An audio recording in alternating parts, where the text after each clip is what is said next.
Rude alert, rude alert. Abandoned shop. This is not a daffodil. Repeat, this is not a daffodil.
Hey everybody, welcome, welcome, welcome.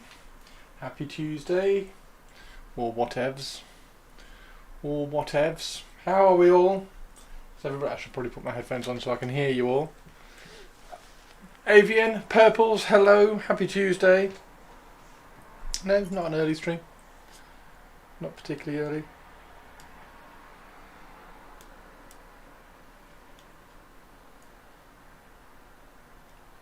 How is everybody doing?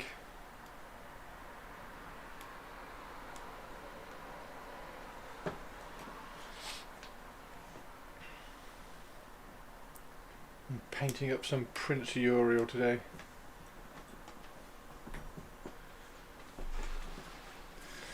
Painting up some Prince Yriel. I need to get my wet palette out. Purples, you alright? I need to get some music on before I get shouted at. Music! There you go. Have some music.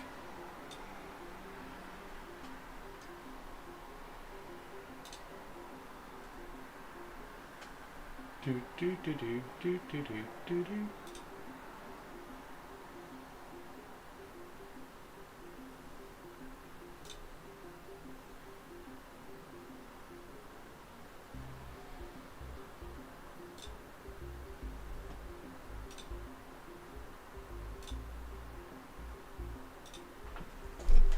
Yeah, how's everybody? How's everybody's day? Oh, I did print out. I have printed out some smaller. Hopefully they're the right size. I think I measured them. Yeah, I've got them exactly right, as you would expect. As you would expect. So I printed out some smaller ones for the Sisters of Silence. So they're all rock and rolling and rocking and rolling. So that should be cool. Need to glue those on. Probably need to sand the base a little bit because it's probably a little bit bowed. So if you glue it down there, it comes up there, kind of thing. So I'm going to try and get them so that they are completely flat. You can also do that by heating the resin a little bit. Yeah. Of how to make a knight flying with its engine going full blast. Now how to hide the flying base. I would put a pin through the foot and just have the foot slightly dragging on the floor or dragging on a pillar or something. But yeah, I mean, that's that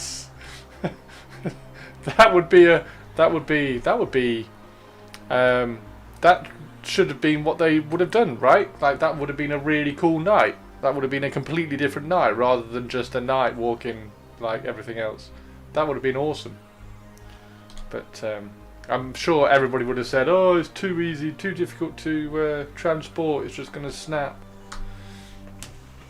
Right, let's do... I'm not sure. Hang on, let's just do a little bit of sanding.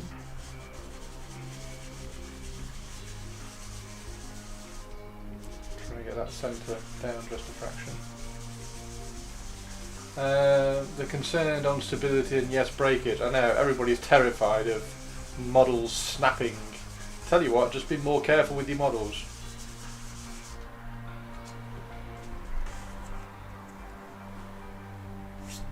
Oh no, my model's going to snap. Right, that'll do. Large models, small contact points. Yep.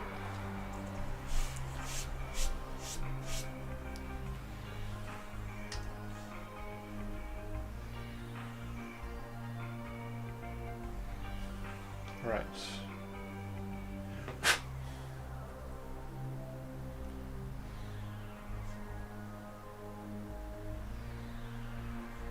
Yep. Obviously have a pin going through the leg and into the whatever it is, but make it work.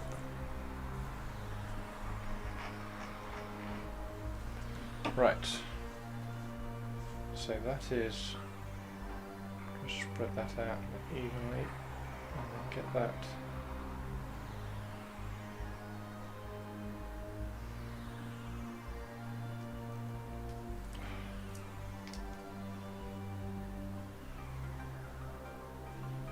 Sounds good though, you should definitely do it. I'll probably do it if I doubt they'll send me the new knight, but if they do, that's what I'll do. Played Dark Eldar when they came out, always managed to get caught on a sleeve while playing and went wee. Yep. Yep. And what do you do when you go to get Warhammer World? They give you lanyards so that you can lean over the table and rip a model off as well.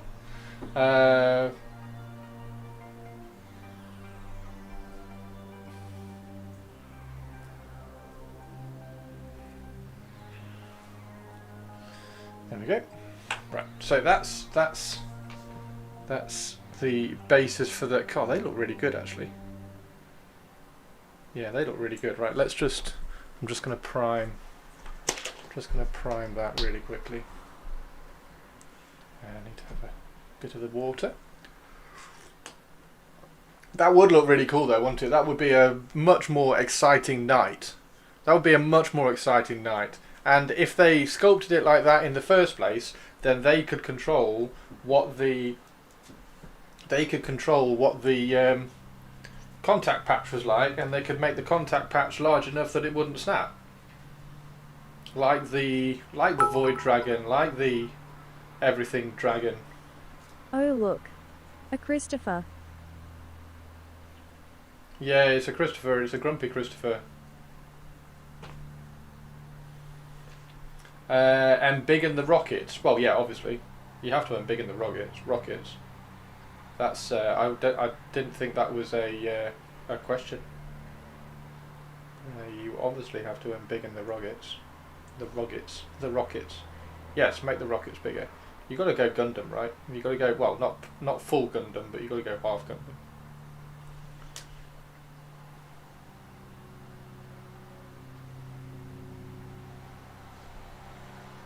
There we go.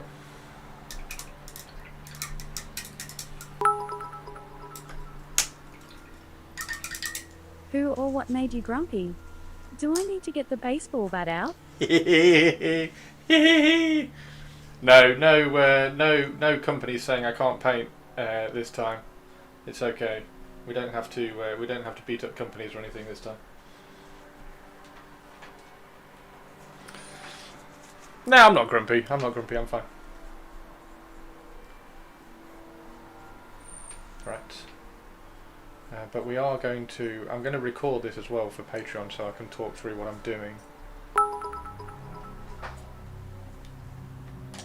I am the only one who is allowed to bully Christopher, and I take my job very seriously. What do you think of this, by the way? That is, or will be, the base for the Custodes Dreadnought, I think.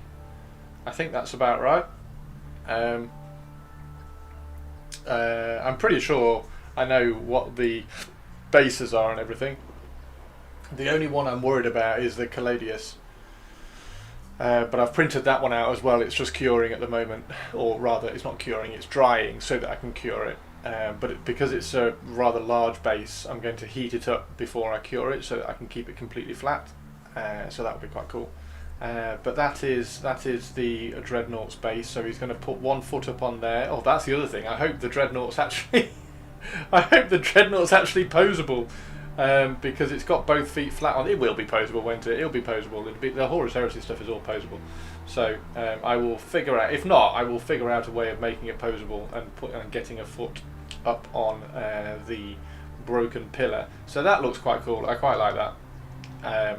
These bases are fantastic.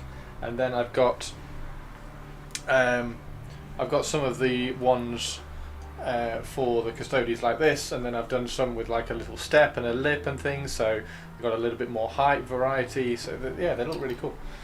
Which Dreadnought, the normal Contemptor or the advanced Custodes Dreadnoughts? The Custodes Dreadnought. This is for the Custodes Contemptor. So all the custodians have these bases. I've printed out all these bases ready for them. They're just. I hope the custodians are gonna come out. I hope the custodians are gonna come out soon. Or these are just gonna kind of gather dust.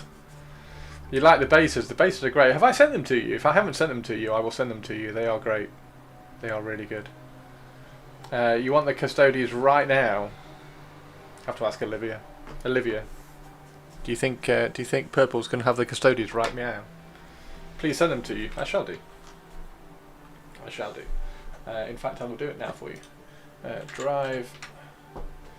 Purples. Right, you've got that one, so I can remove that bus, can't I? Because you've got that bus. 3D prints.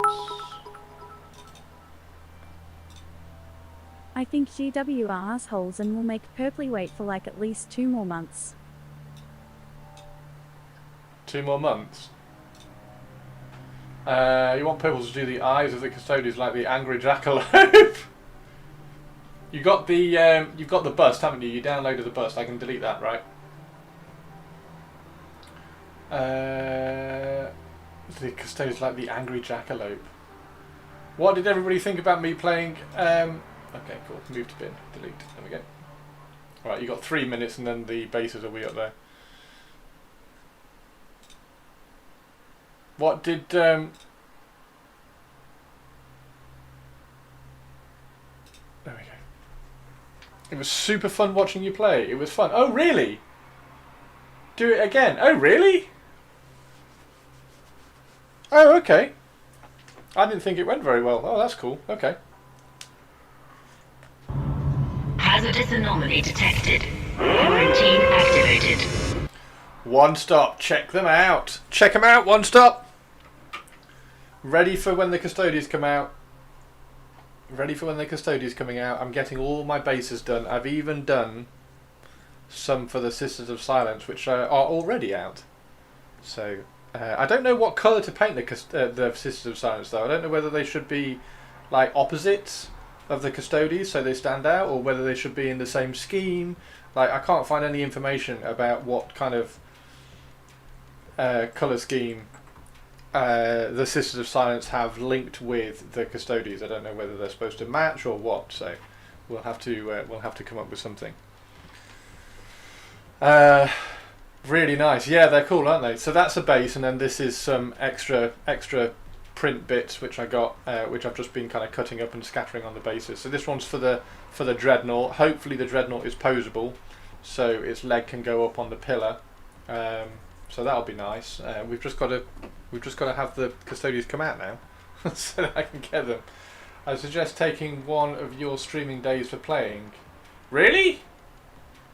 Some paint them kind of goldish, some paint them more silverish. I'll rewatch the ties and get you good footage of at La Coya for inspiration. Oh yeah, any excuse for Purples to watch more tithes, right?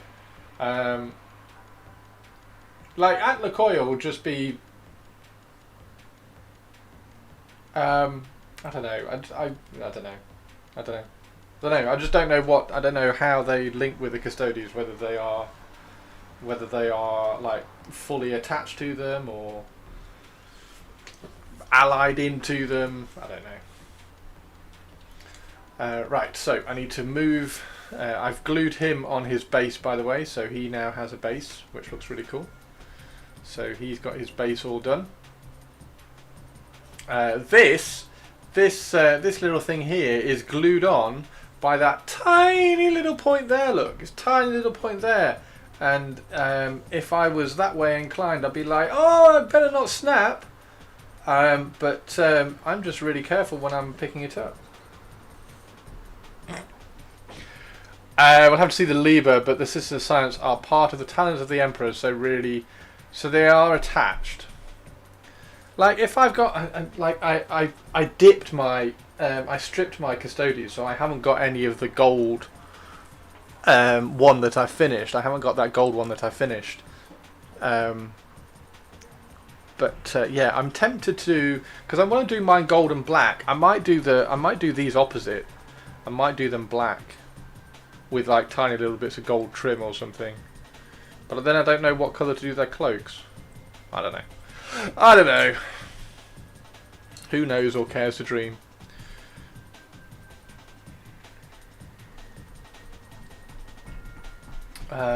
Burgundy cloaks. I was tempted to do the Custodian's cloaks purple. I was going to think about them doing them purple. They are part of them, from what I remember, at the Council of Nicaea. They were also with Big Wolf Boy underground. Yeah. Like the question is, because it's like a bit of a custom Custodian's colour scheme which I'm doing, I don't know how much these need to tie in, whether they should match completely or whether they should stand out. I think I'll try and make them a little bit stand out-ish. So I'll probably try and do them black as a bit of an opposite. Particularly as well because they are like null areas, or null whatever you call them, where with the psychic null spheres. So if you make them black, it makes them kind of visibly null as well, which sounds quite fun. Quick question. It's like 0 degrees outside. Do you think it's fine to apply spray can primer at that temperature? I can't really do it indoors. Yes, you can. Have the primer come at room temperature first. Yes. So you have to, if you're going to prime outside in the snow when it's cold, you have to kind of prep the can. But it's absolutely fine to do it outside in the cold. Just kind of warm the can up a little bit. Don't be too far away from the model, because if you're too far away from the model, it will dry in the cold and just speckle the model. So you've got to be quite close, like 6 inches away from the model, but then just move quickly as you're spraying. You'll be fine. They are the left hand, the Codys are the right hand.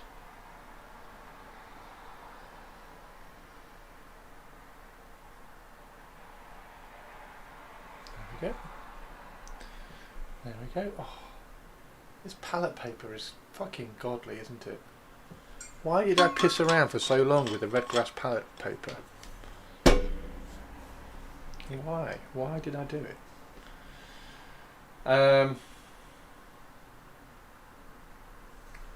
Right, let's do some painting. Exclamation mark Patreon. We'll do a quick promotion for the Patreon. Exclamation mark Patreon. If you do exclamation mark Patreon, you can follow for free, and then if any videos pop up there that you're really interested in, then you can just upgrade. Obviously, I would really appreciate if you upgrade and just kind of sub for a little bit in there. It really helps and supports me, which is good. The Patreon's been going really well recently, and there'll be another video up this week.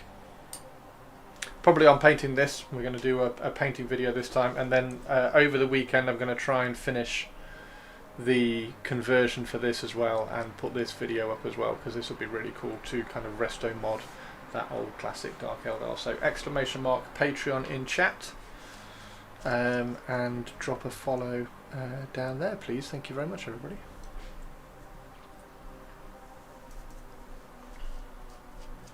Super cool.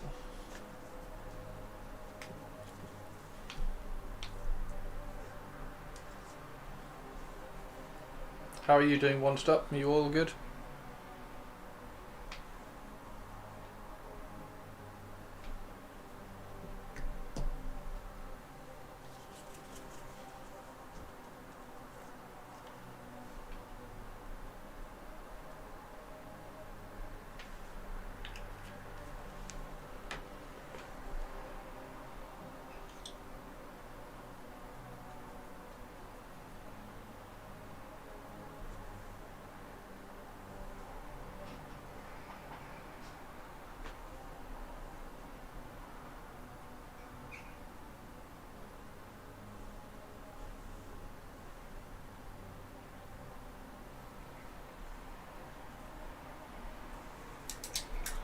Tweaking enhancements, nice. There we go. I'll do exclamation mark Patreon, just to get the link up in chat.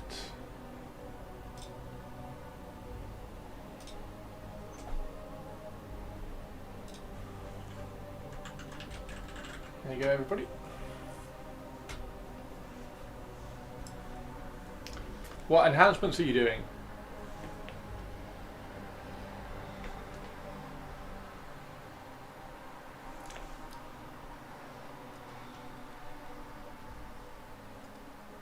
Well, what enhancements are you kind of tweaking around with?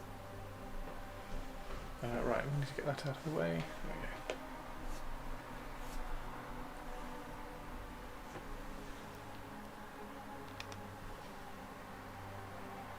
There we go.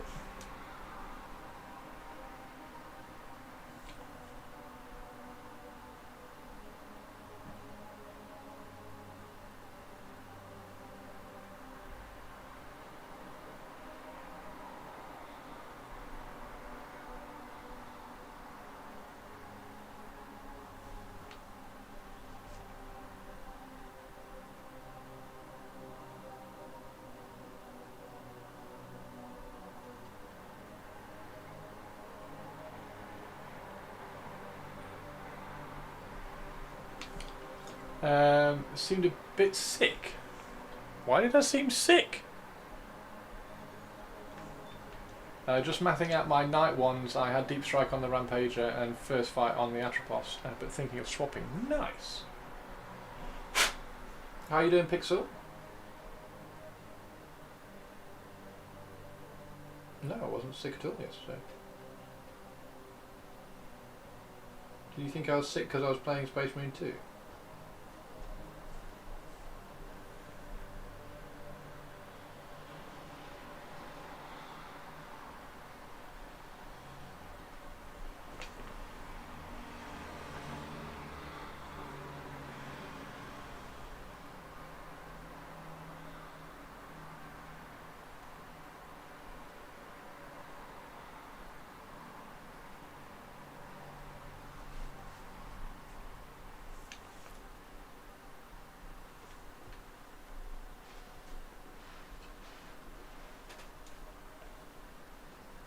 Painting a few Wraith Guard and Spirits here for eBay.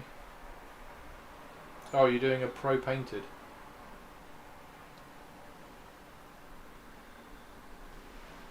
A little lower energy. Oh! Oh, sorry about that.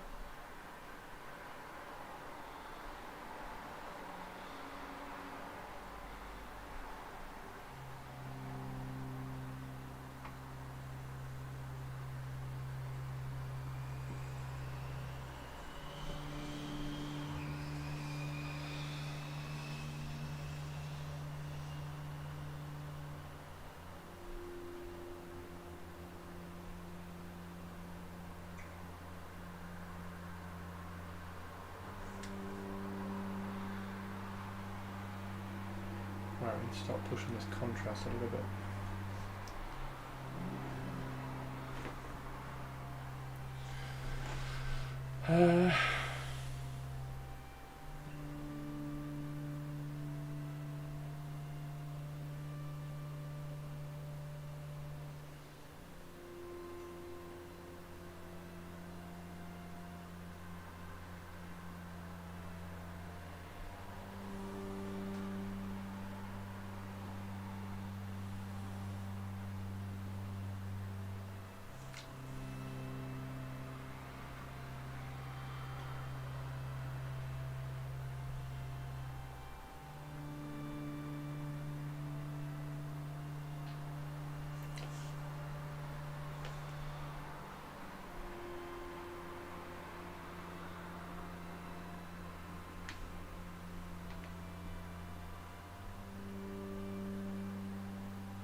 Stu, if you get the new knight, are you going to make him so that he's flying through the air with his rocket boosters?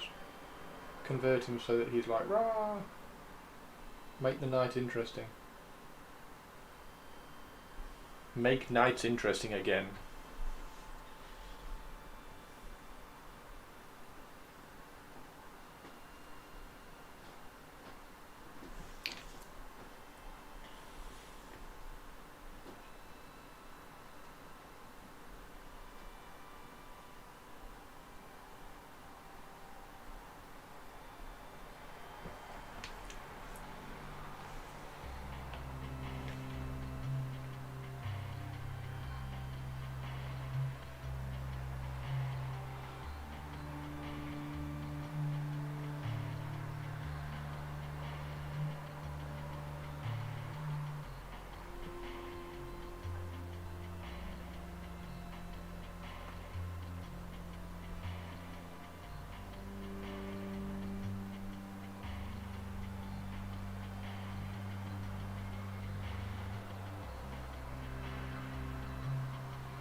No, the new night is a bit. It's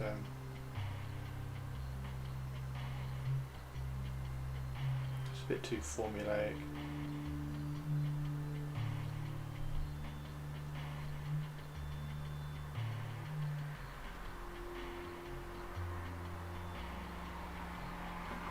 It's going to have rocket boosters. Make the rocket boosters part of the. Like, I kind of hope they do send me the night now, because I'm going to put rocket boosters on it and make the rocket boosters huge and pose it so that it's flying, it's boosting forwards.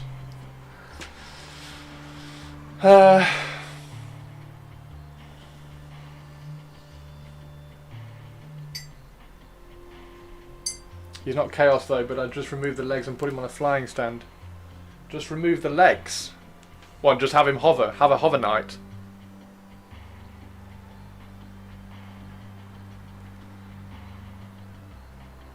Yeah, of course. Yeah. I mean, you make sure the lance is fully extended anyway. If you're going to have the knight like charging forward, you're not going to have the lance pointing backwards. I suppose you could make an argument that the lance should be like pulled back so that it's charging forwards, and then when it hits it goes poof. But for the sake of composition and everything, you have it forwards because it looks cooler. Yeah, it's a miss from me. I'm sure there are plenty of people. But we can always build more killbots. We could always build more killbots, and we should always build more killbots.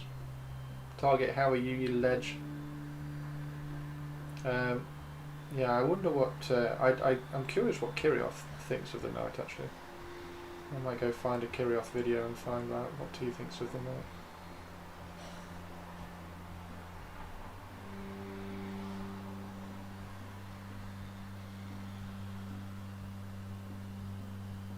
Right, so I want a black and white there. That needs to be black. That needs to be black. That's going to be white. That's going to be white. Do I make that black? Oh no, I was going to make that black, wasn't I? Yeah, so it's black turquoise. Okay, so I need...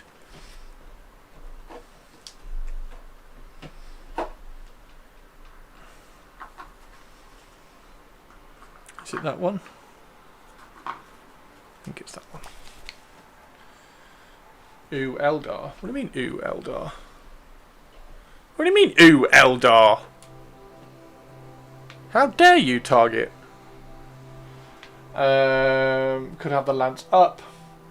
New Knight seems a bit more. Seems a bit like more knights for the sake of selling more knights. To be honest, he lacks its own character. Could have told it's a new knight if they didn't tell me. Yeah, exactly. Like it's a throw the larger knight in a photocopier, set it to 70%, hit print, done. Which is like, I know the guy who sculpted it as well, so I don't want to kind of like, I'm sure he was told that's how we want the knight to look, and there wasn't much like creative freedom in the sculpting of it, but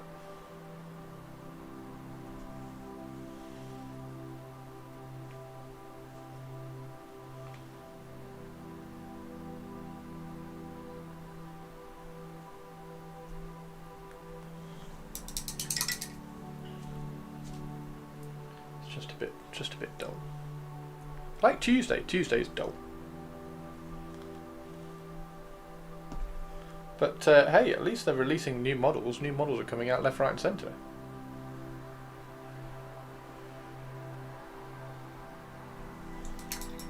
At least the heads look cool. At least the heads look cool. Like the one head, that one head that looks like a Crusader helmet looks cool.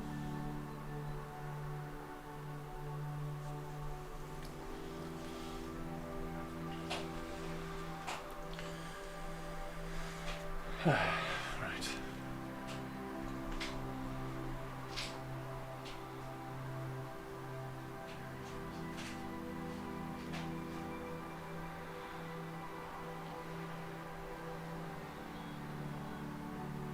I hope you can't hear the outside too much.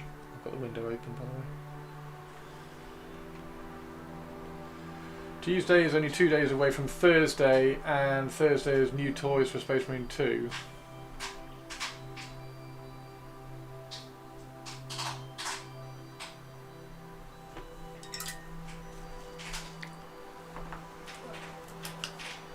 1 second, everyone.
Lurg-de-lurg, no worries.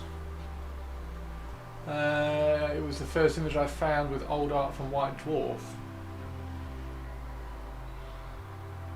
What's the old art from White Dwarf? Is this what the night looked like?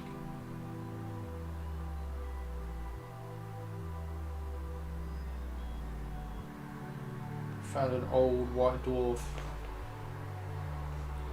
piece of artwork with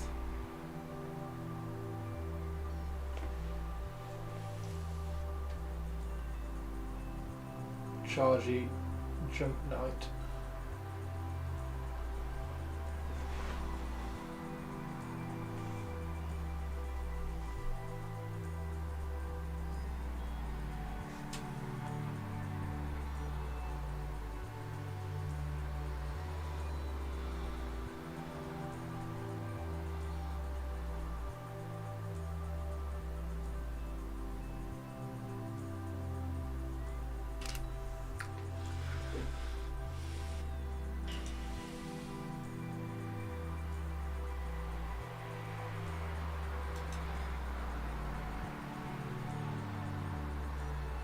You love all the old shit, don't you, Avian?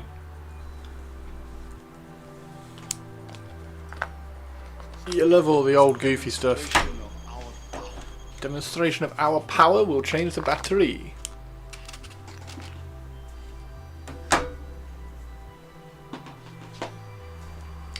Battery Aziz.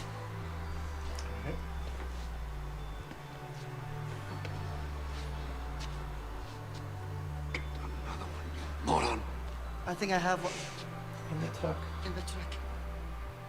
All the old inspirations. It's important to know where Warhammer came from and where the origins are. For sure.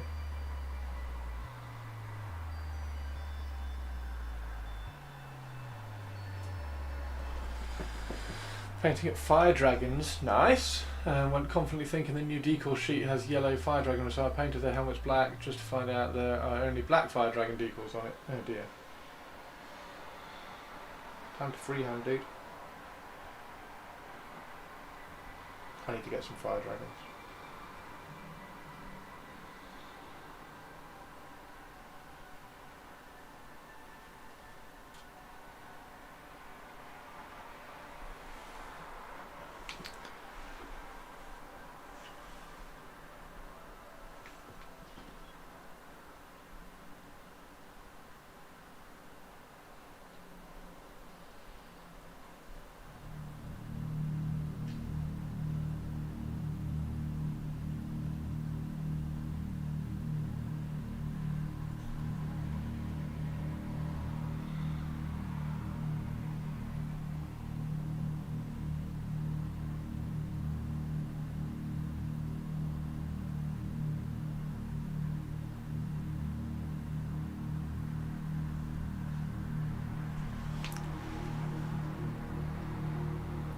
This dude looks epic! What do you think to the colour scheme so far? I know there's not a lot on there, but...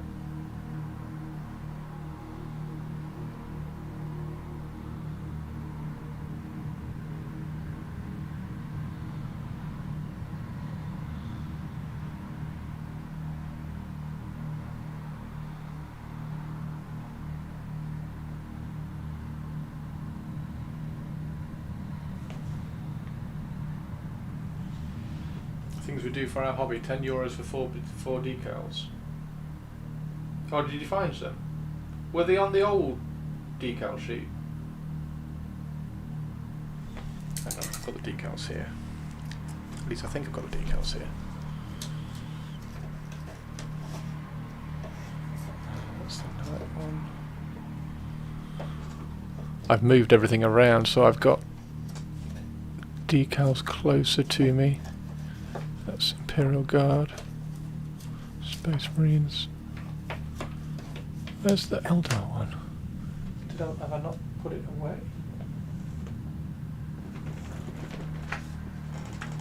That's infantry for Horus Heresy, so that one needs to go in the decals list. And that is Optimus Prime's decal sheet. ASMR mode. What was ASMR? Oh, me whispering into the mic. Am I whispering into the mic? ASMR style.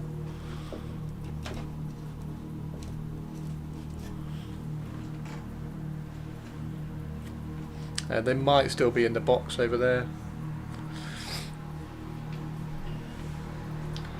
At least when I did my dive for Land Raider bits, I got my decals out. Nice one, Avian.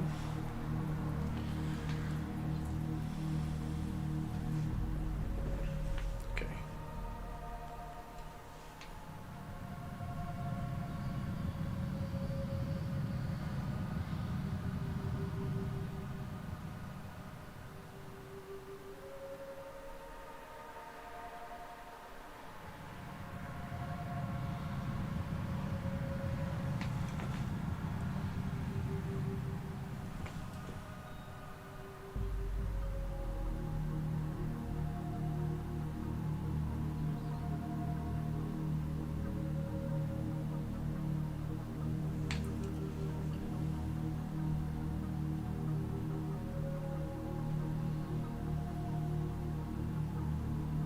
Now, the question is, do I do the faces on the kneecaps turquoise as well?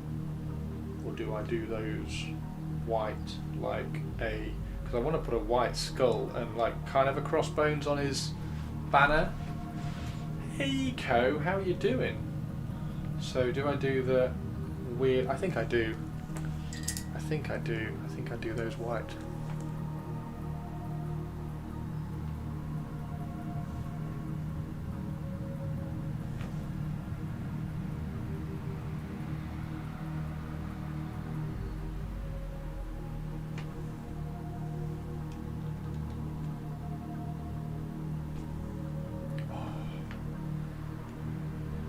I know I keep raving and I'm so happy about my palette paper, but I'm so happy I've gone back to my palette paper.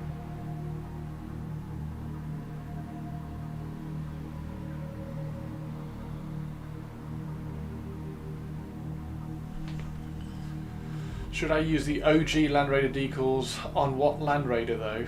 Have you got an OG Land Raider? I'd love to get an OG Land Raider.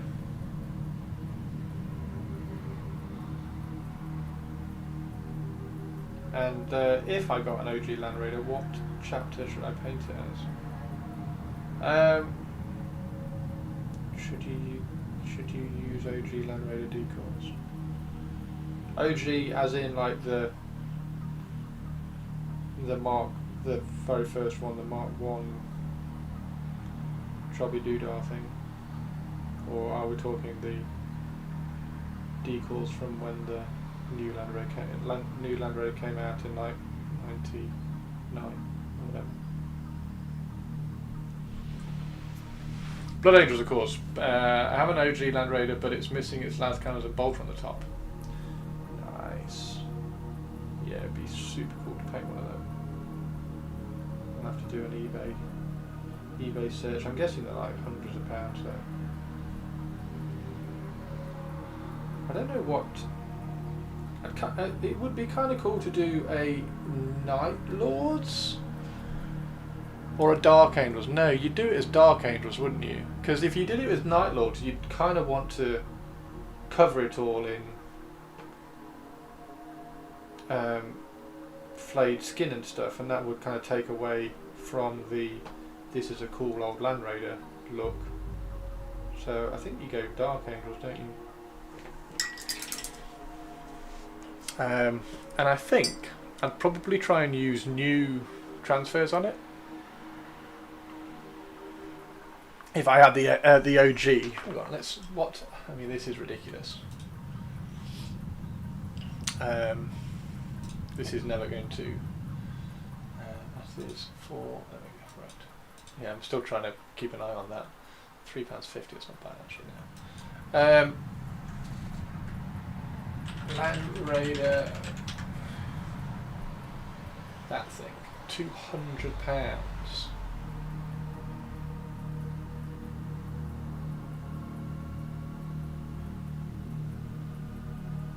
$328 with nothing.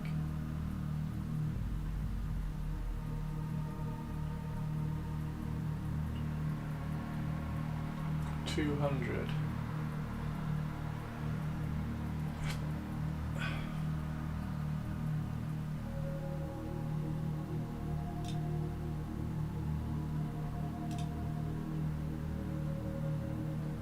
Oh, that's been chaosified. Yuck. Can't restore that one. 128.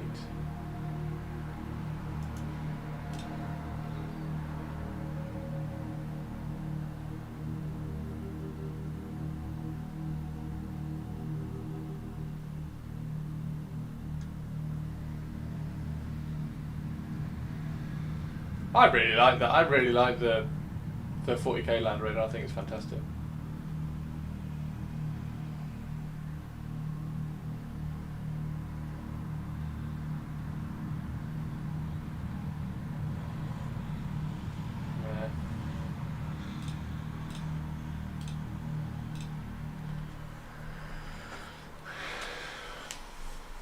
Could do a more dark grey Dark Angel to represent they went to the outer edges of the solar system.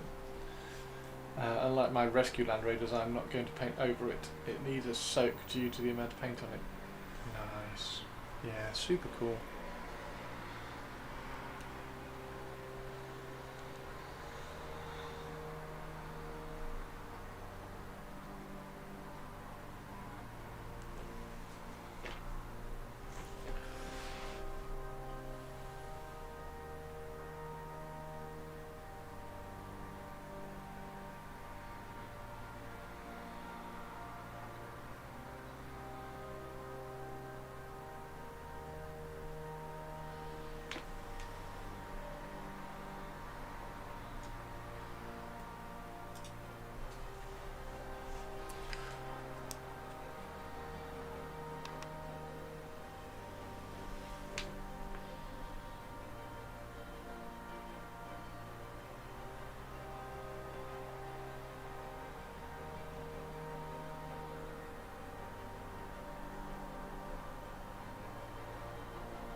Old school Dreadnought, this one with 2 claws. Nice.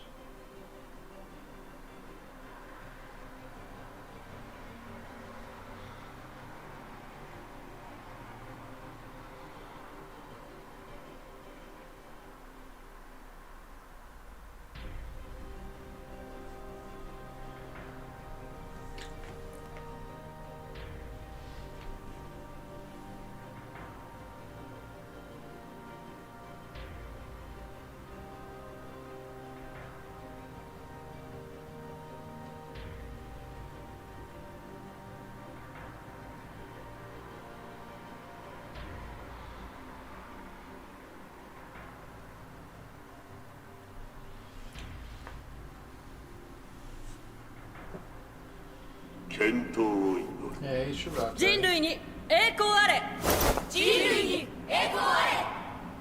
人類栄光あれ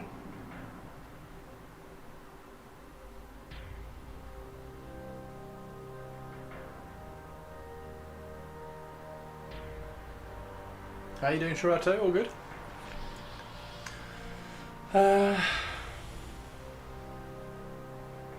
I forgot to put them in the box. No, I don't know what it'll be, but it'll be some kind of error in printing that was offensive or something, I would imagine. Something that they've just caught.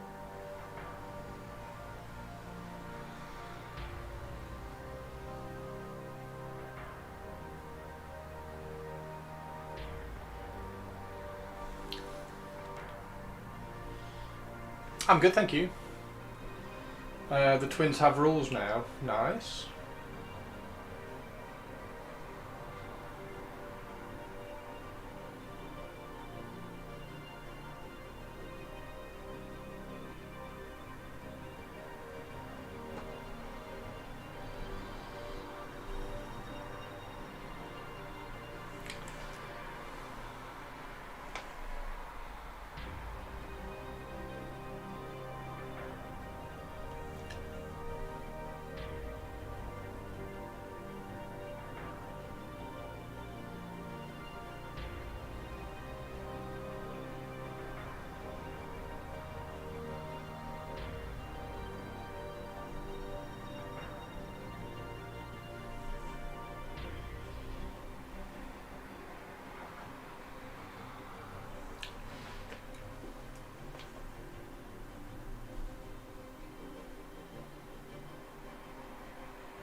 This looks so good.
Hey Manaringo! How are you doing, Manaringo? How's your day going, dude? Everything going good? You being badass?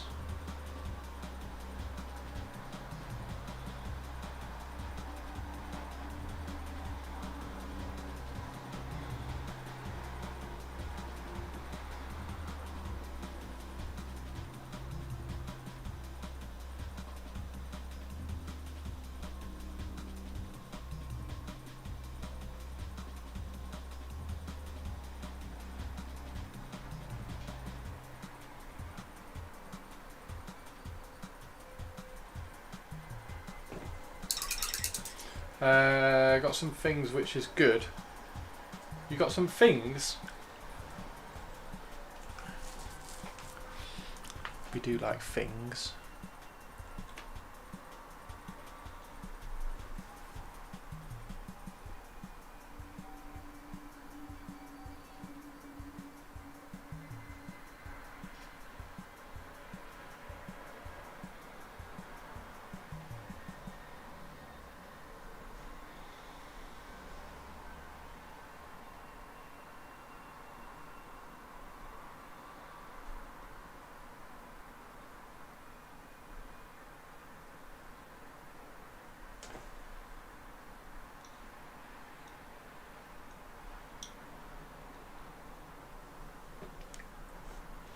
How is Illidian? Illidian as in this dude? I think he's doing well. Trying to lean into the pirate kind of white skull and crossbones thing, so kind of I want to find some Eldar runes that are kind of skull orientated. Whether we'll find any, I don't know.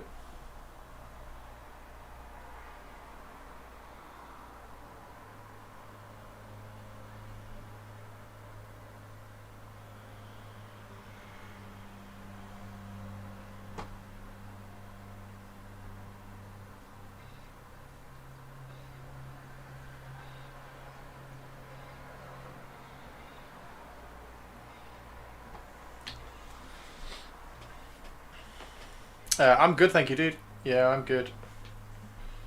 I am good.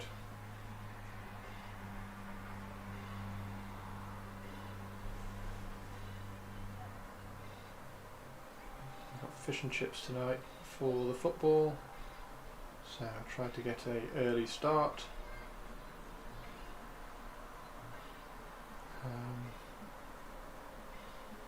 And Thursday, I'm taking my dad out for his birthday, so no stream on Thursday, so I made sure I had to. I've got a stream today and tomorrow because there's no stream Thursday.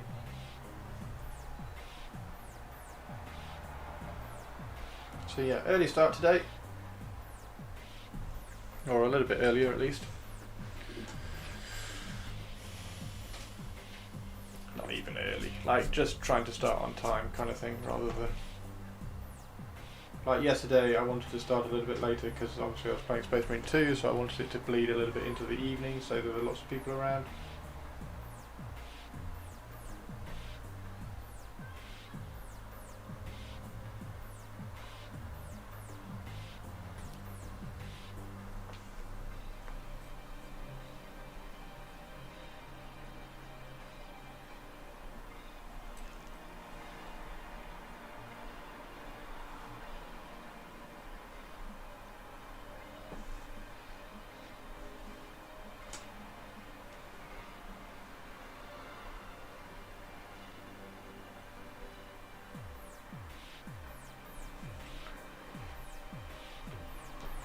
How's Laura's massive finger? Is she doing okay?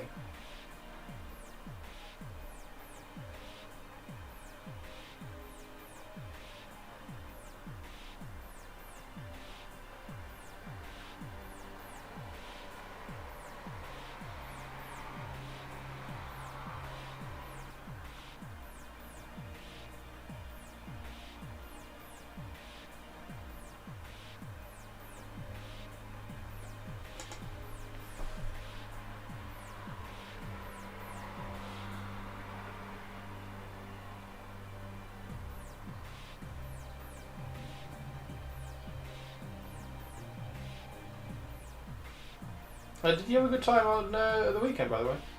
You were at Warhammer World, weren't you? Were you not? Was it good?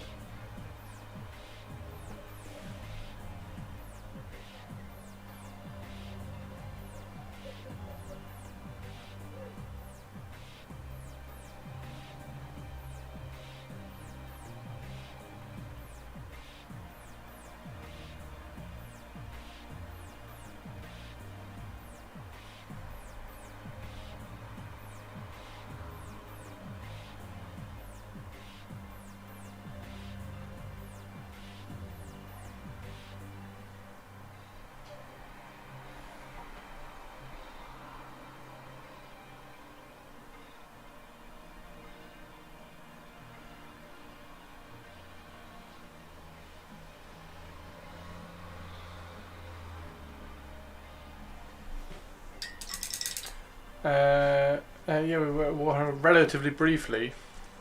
Oh, did she do it quite quickly?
Ouch! Ouch, ouch, ouch.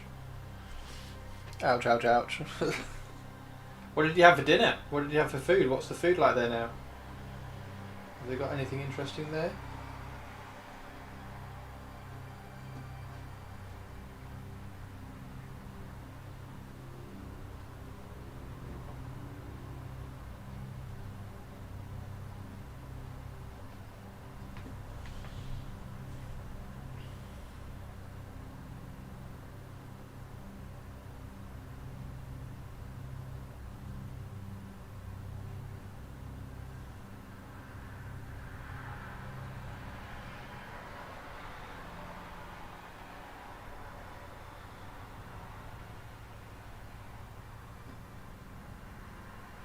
I haven't had to look at the new menu actually. I wonder whether they do a really nice chicken burger still. They used to do a really nice chicken burger and then they took it off and put some shitty chicken burger on there.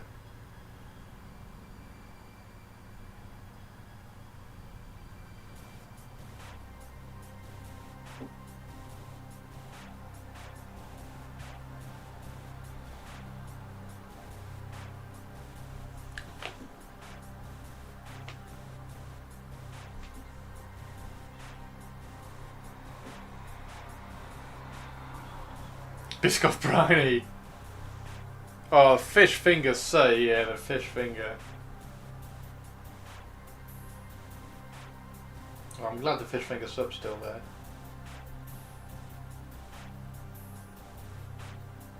Was the burger okay?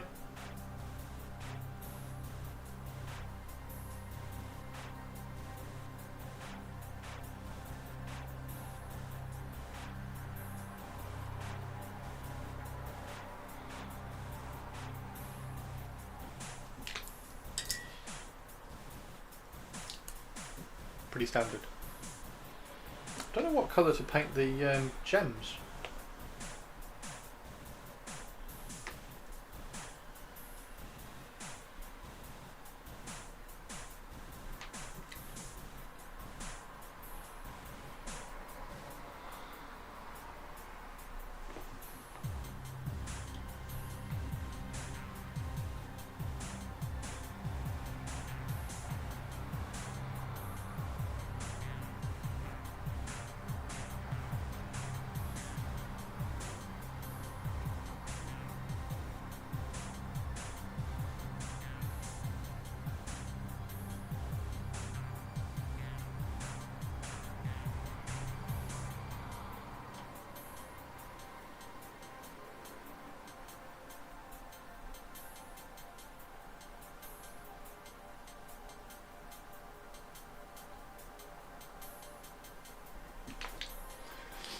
Sam was teaching Laura.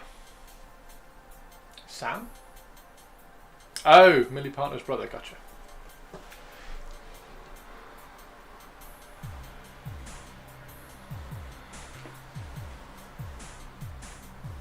How did Blood Bowl go? Was it alright?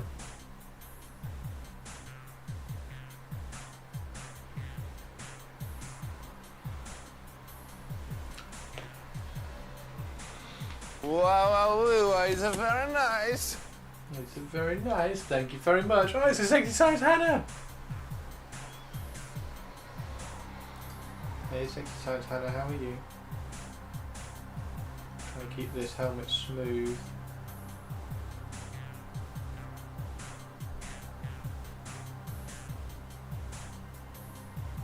Thank you for the bits, sexy science Hannah. How are you doing? How are you doing? Happy Tuesday, sexy science Hannah.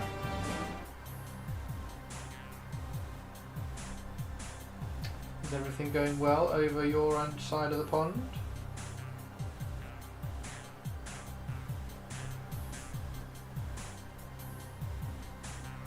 Oops.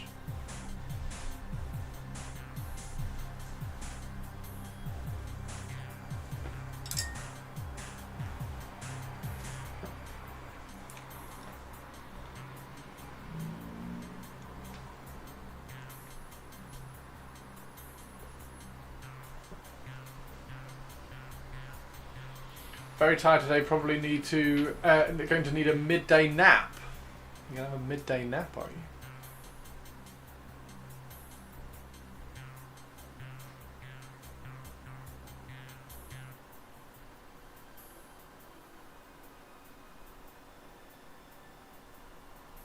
I am not going to have a midday nap. However, I am going to have fish and chips tonight.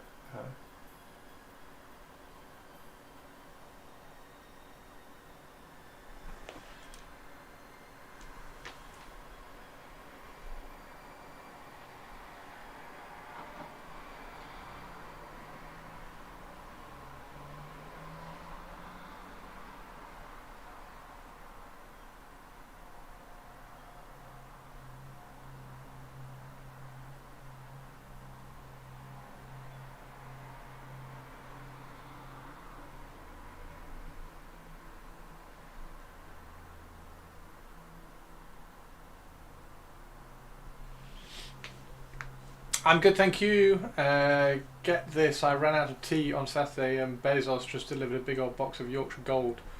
I'm going to pick up from the package room and enjoy very... Oh, nice! Sexy science Hannah having a cup of tea with me.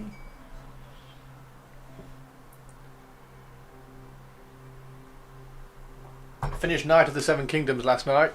And then, Hannah, started rewatching Game of Thrones from the start. I'm on episode 3. Episode 3, season 1. It was so good, wasn't it? Game of Thrones. Game of Thrones was so good. So I really wanted to remind myself how good Game of Thrones was after the last 2 seasons. So I've gone back. I've started rewatching Game of Thrones. Season 1, episode 1 was just like, this is why this series was so good. Just stop after season 1. No, I'm going to go to about season 4. I think season 4 or 5 is still pretty good all the way through on Game of Thrones. But I just really wanted to watch, because when you mention Game of Thrones, the one thing you think about is the final season, which was atrocious. So, but it wasn't. There was some really good writing and acting and videography and everything, directing, the lot. Like particularly the first season. The first season was so good. And I think everybody's forgotten that because the last season was so shit. Kind of like Lost. And I don't want to rewatch Lost because the final season of Lost was so bad and it just changed the context of the entire show. I've got no interest in rewatching what Lost. However, Game of Thrones I think is a little bit different, and you can not ignore, but you can kind of delve and let yourself get absorbed by the story in the early seasons. Much better. Like that. Like Bran gets thrown off the tower in the first episode. Like there's so much that happens in the first episode that you forget. That you forget how much happens in the first episode. It's nuts. Yeah, it's really good. It's really good. It was very good for a while. It really was very good for a while. So yeah, so I'm rewatching that. I've caught up with Beauty. I've watched all the way up to the current episode of The Beauty, which is very good. It's starting to unfold a little bit in terms of where they could take the story, and it shifts a little bit towards not where you're not expecting it to, but where you're kind of a little bit worried about where it's going to land in the final few episodes. But that's still very good. So yeah, The Beauty's still good. Night of the Seven Kingdoms I've watched. So that'll be quite good too. Kind of like, I don't know, I kind of want to see season 2. Clearly Bran had the most compelling story and deserved to be king. Yeah, sure.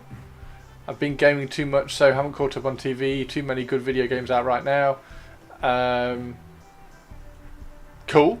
What are you playing at the moment? Oh, you're playing Helldiver. Are you playing Helldivers 2? That's what you're playing, isn't it?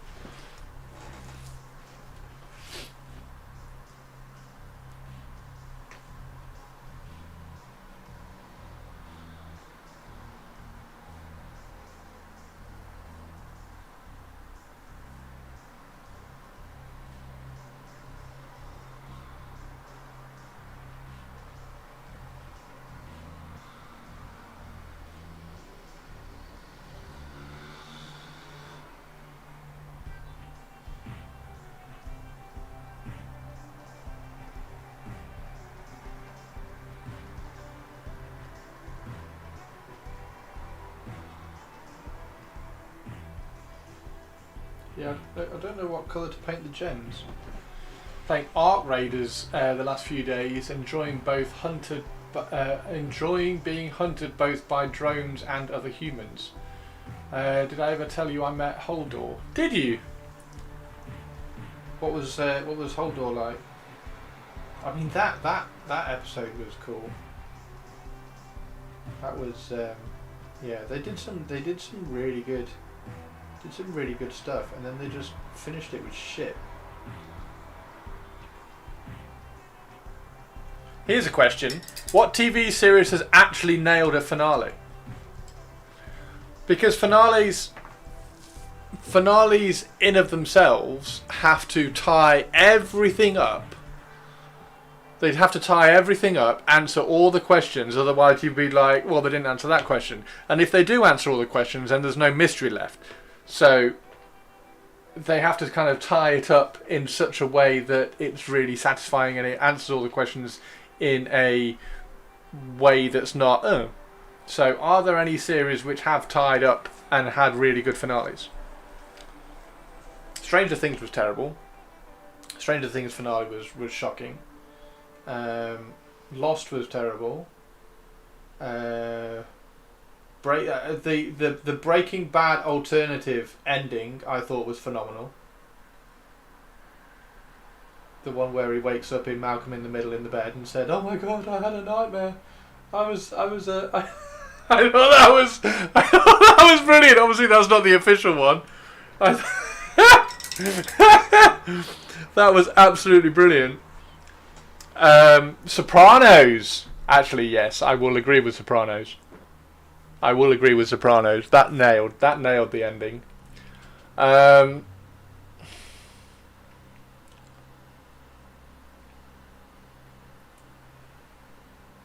Like that's not ended yet, so you can't say that one.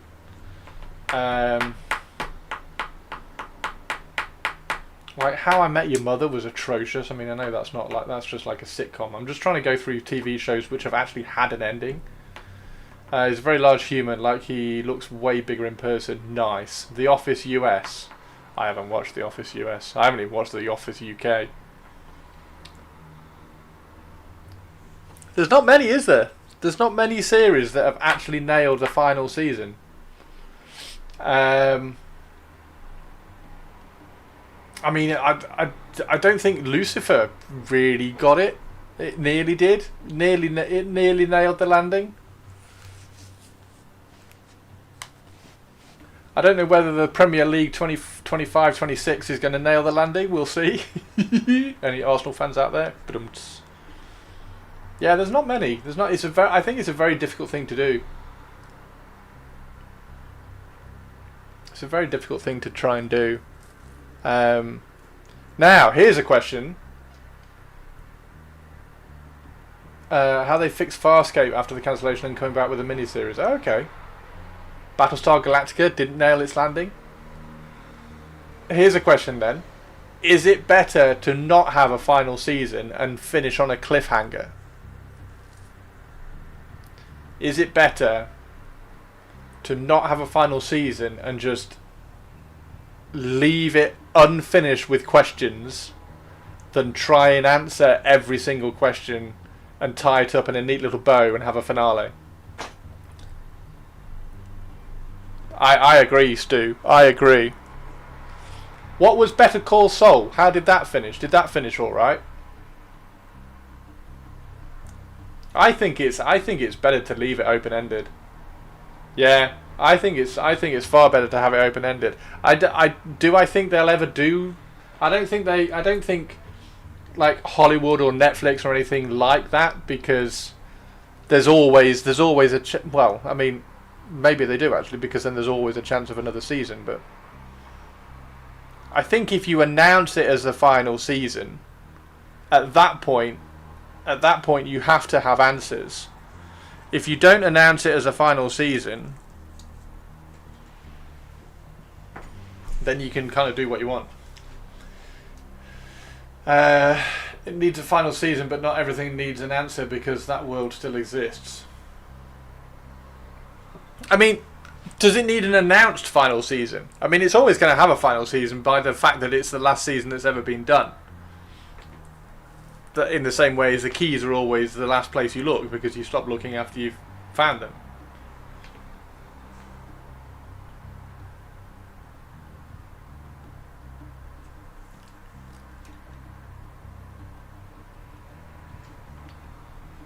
Yeah, interesting.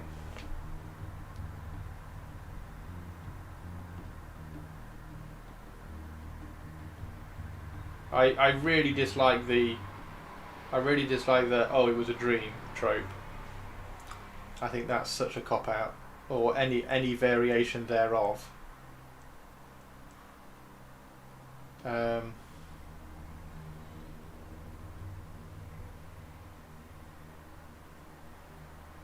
of in the same way that Marvel have done the oh, it's an alternative universe. I hate that. I don't like that as a trope either. Oh, it's a multiverse. Therefore, we can do anything we like in this universe, and it hasn't got any weight. I don't like that.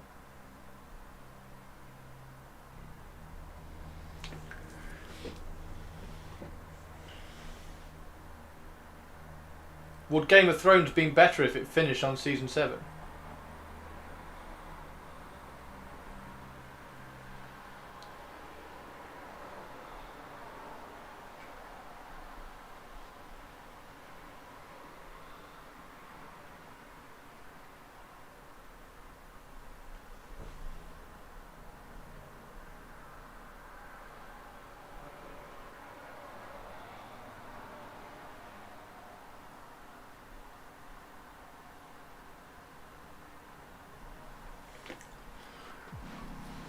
Battle of the Bastards.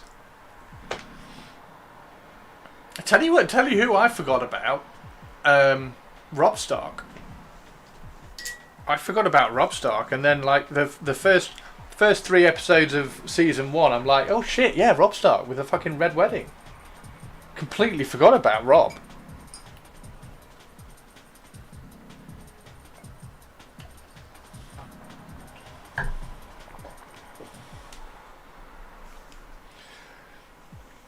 Yeah, that's a shit trope as well. One stop, or the protagonist randomly dying in the final season. Oh, we've got to give them the end of story. Oh well, I can't think of anything. Let's just kill him off.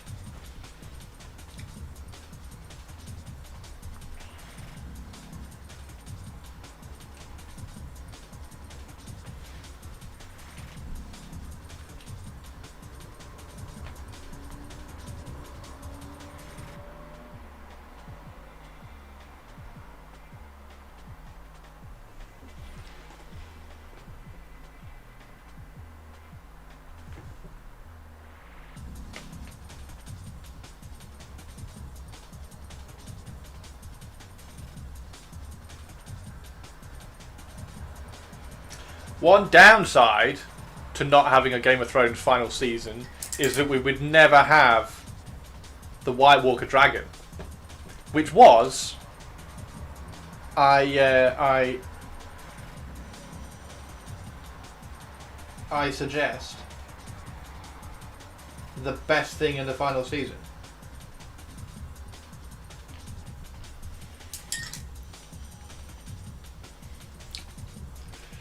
But then it did feel like a auto win for him. Like as soon as he got that, it was like, well, I'm just going to go and stand on the wall and just like blah, blow the wall up. Oh, I'll go over here and blah, blow all that up. It was like, okay, how are we gonna get this guy? How are we gonna get this guy to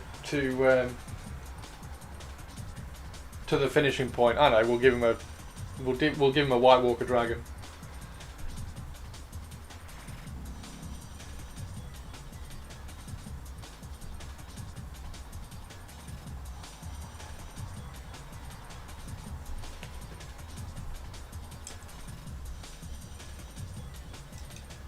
But, despite all that, I am really enjoying re-watching Game of Thrones. We'll see how far I get before I stop.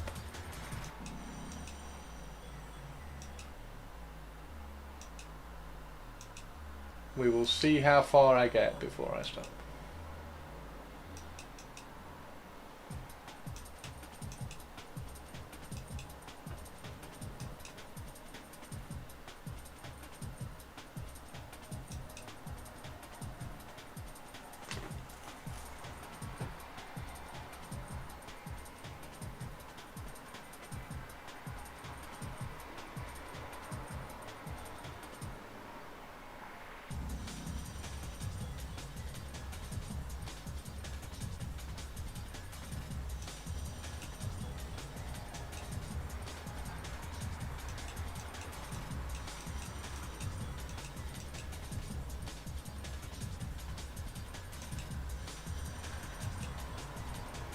Currently rewatching The Rookie. Oh, cool. I'm tempted to rewatch The Wire again. I am tempted. I'm always kind of tempted to rewatch The Wire.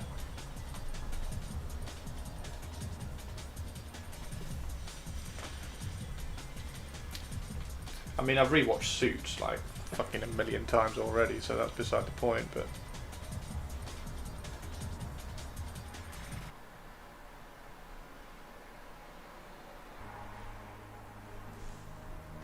Okay, am I still live?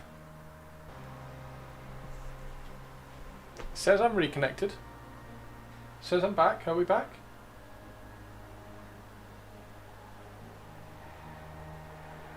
It says I'm back here. I don't know why OBS... I've never had that before. OBS, like... OBS just disconnected. Very weird. So it wasn't the stream. That was an odd one. Thank you. Sorry about that.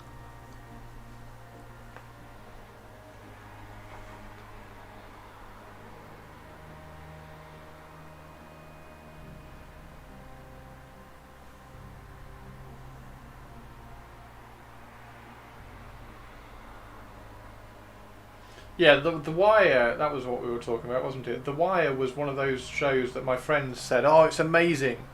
And I watched it, and I was like, yes, it's one of those series that you almost have to watch with headphones on and just like watch it. Am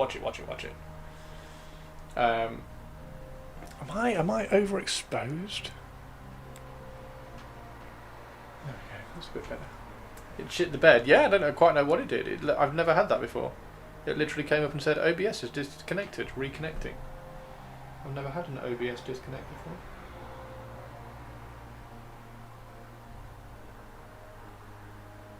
So yeah, the Wire I watched. And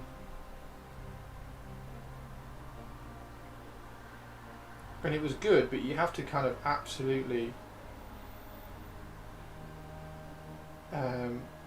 commit to it. Is that the right word? I have to absolutely commit to it. Hey RB, how you doing?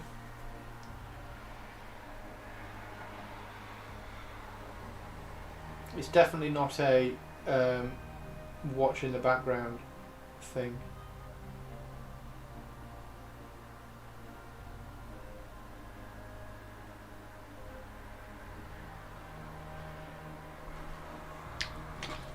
But I do think it's good. I do think it's good.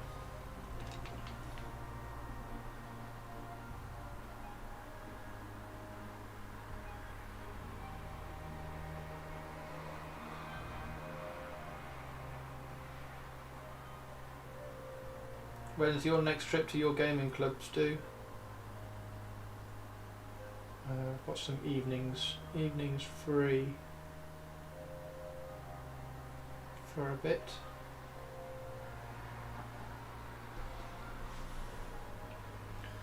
SG1, then you shit the bed. No, I didn't shit the bed.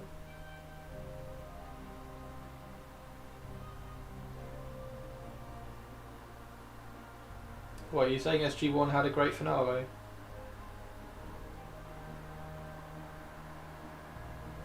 There's another space one I've never watched. I tried to watch SG... Well, I haven't tried to watch SG1, that's a lie. Stargate and...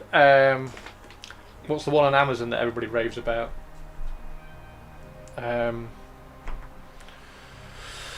got Enclave in my head, but it's not Enclave.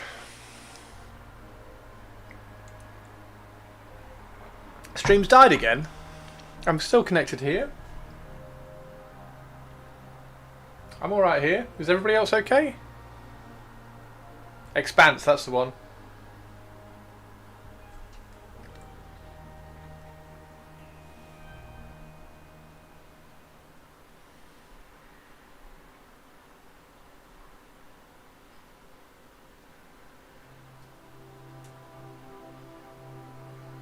Must be your end. No, I'm not dead. Do a refresh. Obviously you can't hear me saying do a refresh.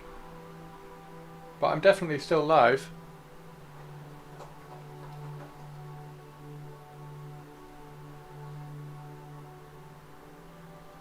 Fallout was fun. Yeah, I'm halfway through Fallout. I'm not completely... what do I call it with Fallout yet? Invested, that's the word. I quite like Night Manager. That was good. But then I do like Tom Hiddleston, so...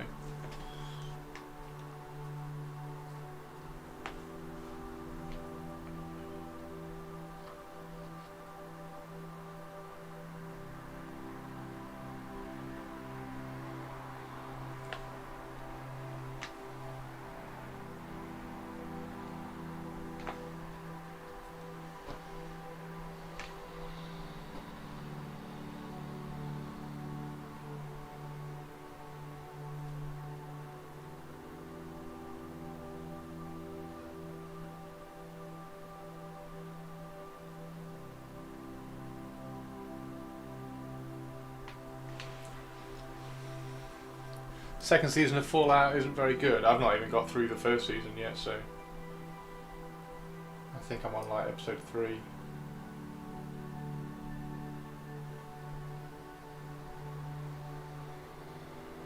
It's one of those things I don't quite follow, like I'm like, oh, okay, I don't quite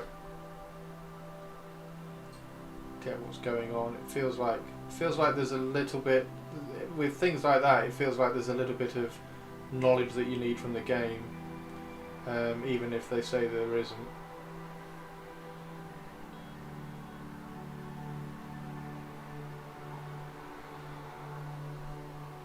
Unlike things like Silo, which are just phenomenal.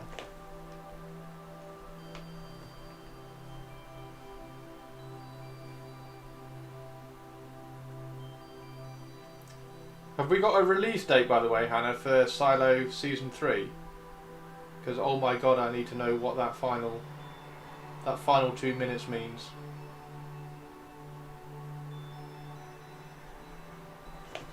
Do I think they'll will they I don't know whether they'll ever do a final season of Silo. I think they'll just kind of keep... I kind of hope they keep just leaving cliffhangers.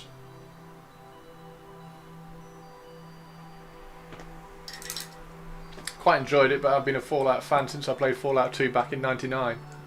Yeah, I've never played a single minute of Fallout.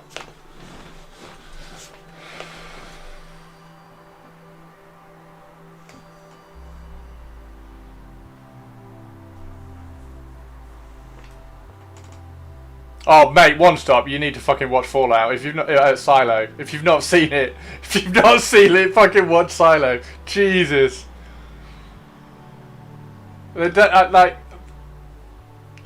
talk about cliffhangers. Yeah, definitely do. Definitely watch Fallout if you can. Fuck's sake, Silo.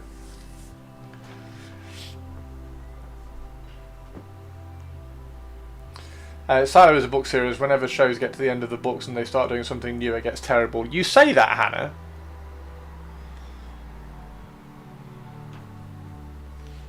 It depends who the writers are. Silo is going to be mid to late this year. Really? What, as in released? Are we going to get Silo Season 3? Mate, Stu, get watching Silo. Get watching Silo, Stu, because Season 3 is coming out in mid to late this year. And that means that you won't have long to wait for the cliffhanger that they drop at the end of Season 3, at the end of Season 2. I'm going full weeb. I only watch anime. Now, things can get terrible before... Yeah, that's very true. See The Witcher. I'll throw it on tonight. Mate. Mate. There are a few... here's the next question for everybody in chat. What is the series... or film, or both? Let's do series and film. What is the series and film that you wish you could re-watch without any knowledge of what happens? Like, just a complete fresh re-watch. Like, those of you who have never seen Interstellar, I'm so excited for those people who have never seen Interstellar to go and watch Interstellar for the first time, kind of thing. Like, that kind of, like, I don't want any knowledge, I just want it wiped, and I want to go in fresh again. Shawshank. Oh my god, what a drop. Like, just mic drop right at the beginning of the conversation. Shawshank Redemption. They finished filming it almost a year ago. Is there going to be a Season 3 of... Oh shit, what's it called? Original Star Wars trilogy. Okay.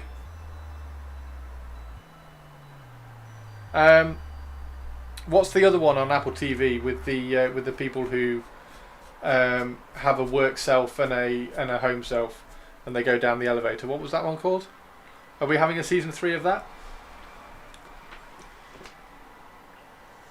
Annihilation with Natalie Portman.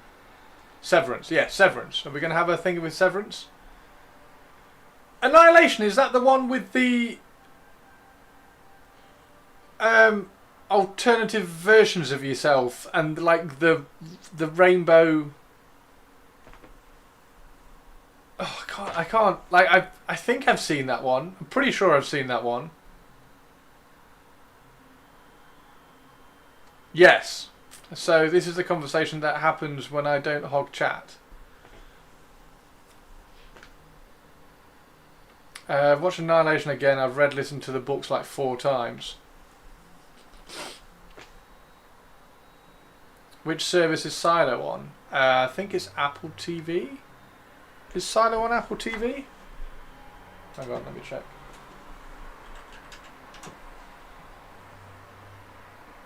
Yeah, Apple TV. It's fucking good. It's bloody good. And it's got Rebecca Ferguson in it as well.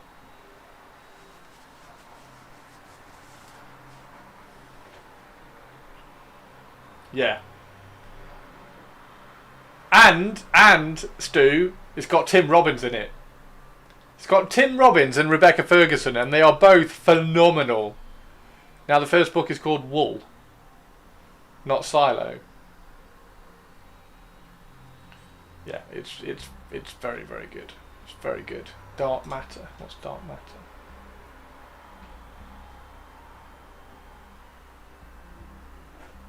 Yeah, Apple TV seem to be nailing it.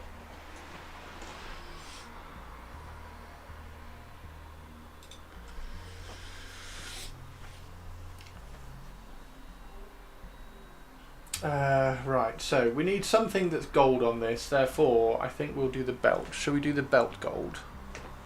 Let's do his belt gold.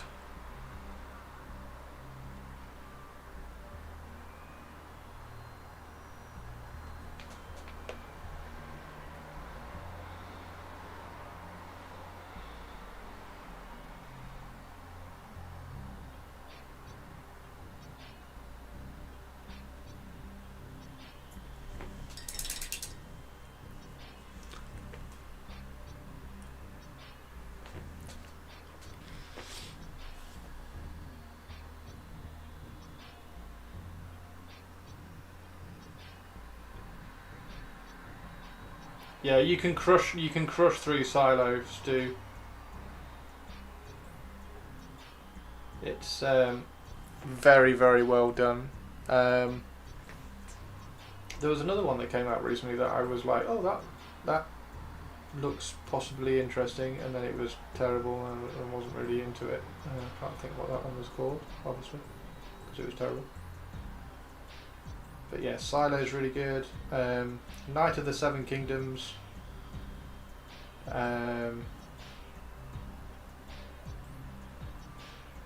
Is a pretty good kind of like Game of Thrones side project kind of thing.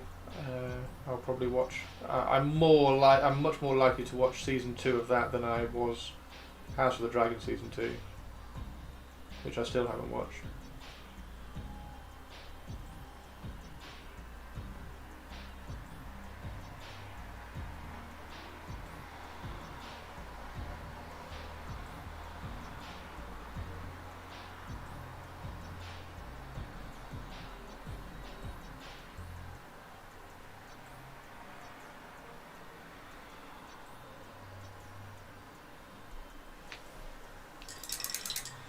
It only picks up into the action at the end. Tales from the Loop was quite good. Don't mind slow burns. It's just there is a lot of navel gazing by the main character at the beginning. What? Pretty much the whole book through the craziness ramps up. What book are you talking about? Authority, a slog all the way through. Oh, for Annihilation. Nice. Yeah, Annihilation would be cool to watch again.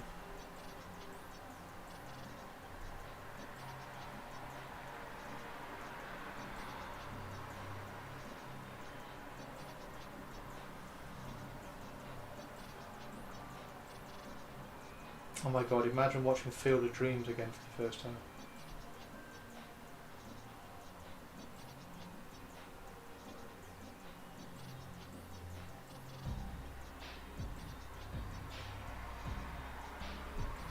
Stu, let me know what you think of Silo when you finish watching like the first 2 or 3 episodes.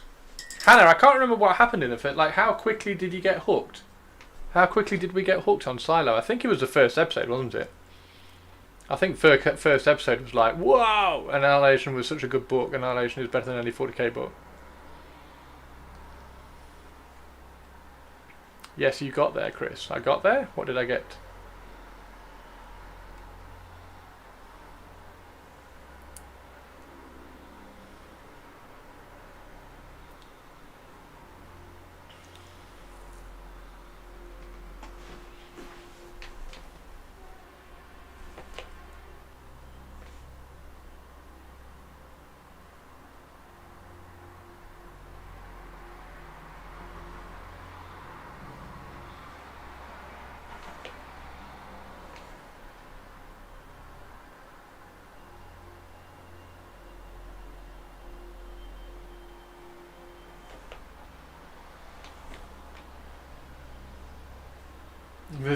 Rebecca Ferguson, yeah, I mean.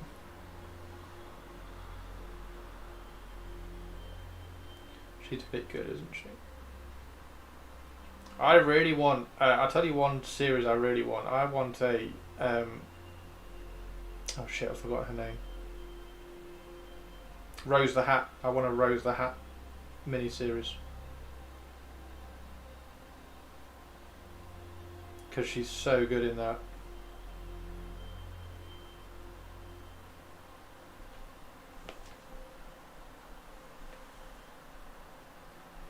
Yeah, I think you'll like that one, Stu. You'll like Silo.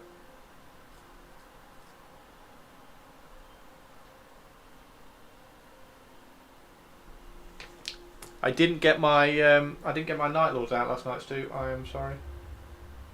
I got distracted by doing something else, which I hope you'll forgive me for.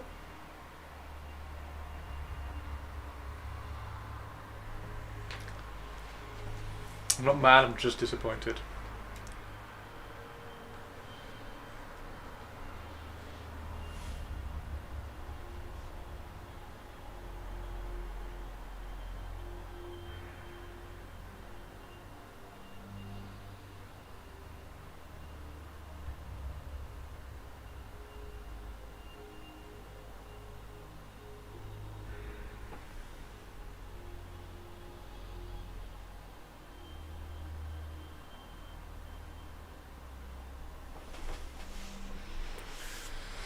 Expanse Book 2 and one from Adrian Tchaikovsky on hold. Stop before Emperor, unless you want to go a bit jank. Rebecca Ferguson pulls off the badass serious female role as well. Her Lady Jessica was just so perfect. Lady Jessica? What's that from, Hannah? Have I missed something that Rebecca Ferguson's in? Lady Jessica.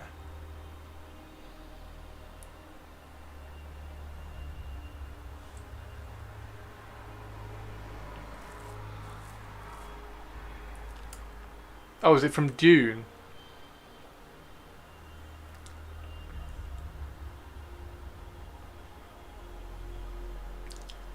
Yeah, you can call me you can all call me a tourist again then if it's from Dune. Sorry about that. Jessica Harkonnen, Hannah, Sexy Science Hannah of Wrath Harkonnen.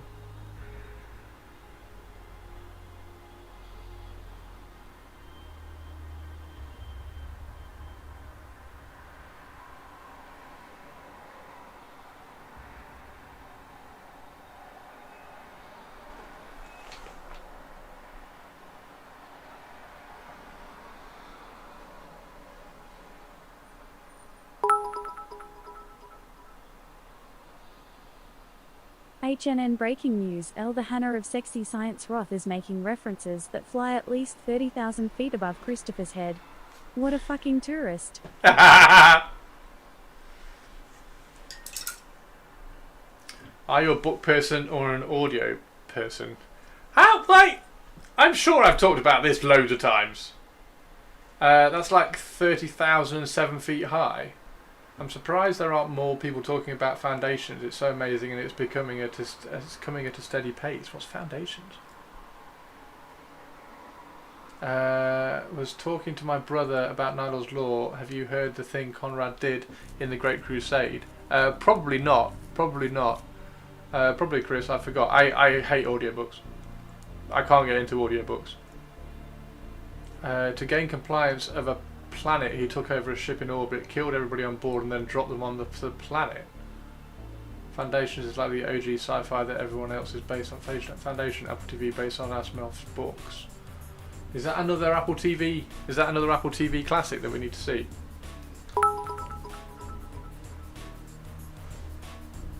OMG, he doesn't know what Foundation is. It's a masterpiece from Isaac Asimov that has been adapted to screen recently. Oh. Yeah, the problem with audiobooks is I don't like the narrations. And then I found the like Toby Longworth and stuff. I just can't get on with can't get on with the narrations. The only narrations that I've liked are actually being the females. So there was a lady who read Jane Czar, and there was a lady who read one of the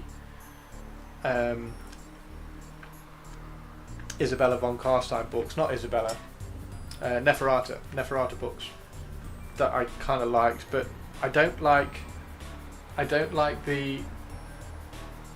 Yeah, no, I can't get on with it. I've said this so many times, Purples. I can't get on with it.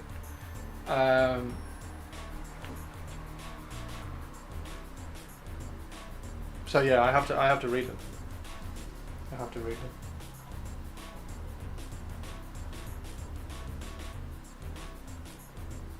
There's too many silly voices that pull me out of it, and I'm like, I hate this.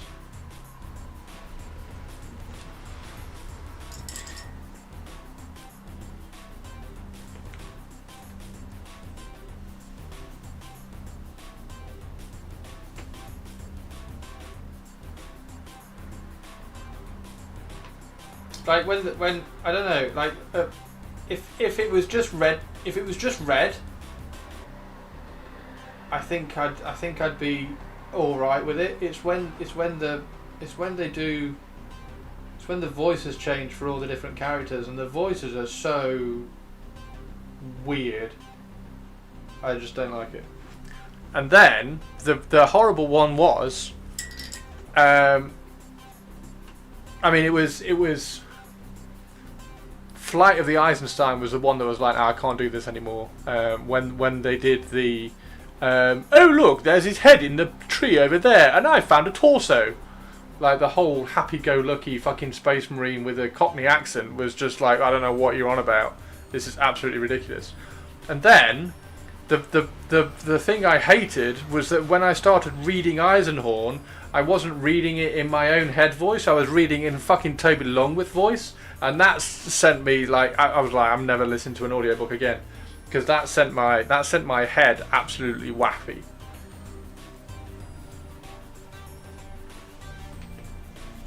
And that took a fair few months to get out of. Like I had to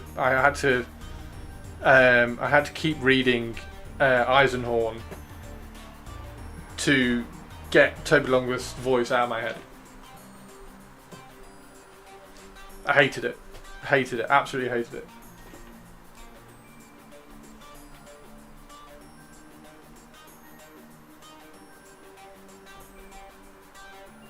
So yeah, I can't do audiobooks. And now I daren't even try audiobooks for fear of getting the narration stuck in my head. Which I think is probably why I can cope with the ladies, because obviously I haven't got a lady stuck in my head. You should get Gav Thorpe to come over and read.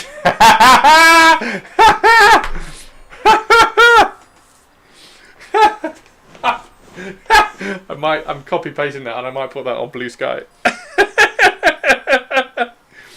The one I found brilliant was Richard Reed for The Infinite and the Divine. Cockneys in space pulled me out of Romulus. There's something in the water. Yeah, there's something in the water. No, I don't mind characters like that in Romulus and stuff. But yeah, reading or listening to audiobooks. Just read it.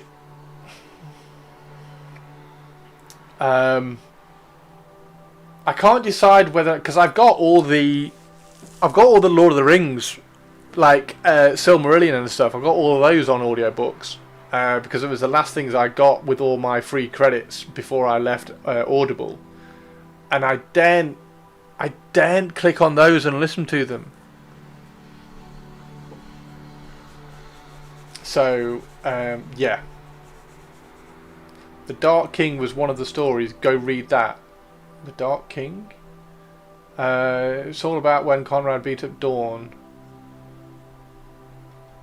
When you're surrounded by Americans, even a Cockney accent feels exotic for sci-fi.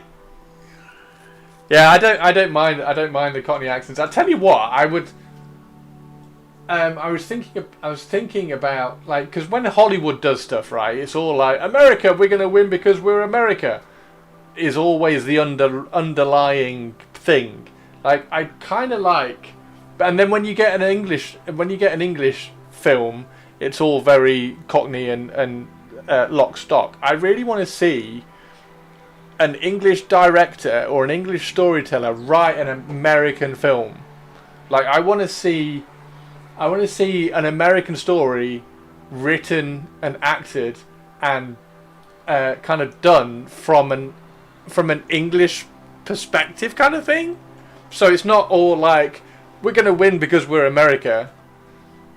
Yeah, I kind of want to see how that plays out. All the American superheroes are played by Brits. Happens all the time, Gov. Yeah, like a lot of superheroes are played by Brits. However, they are reading out American dialogue, aren't they? They're reading out American scripts.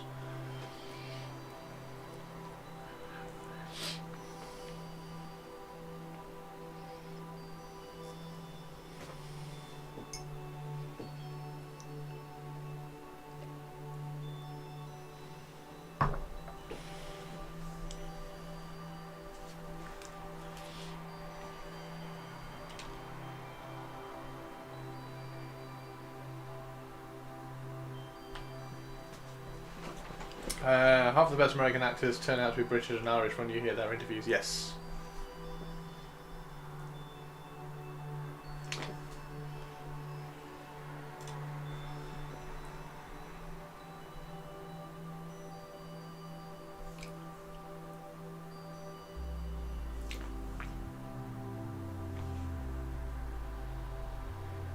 And Canadians, don't forget those.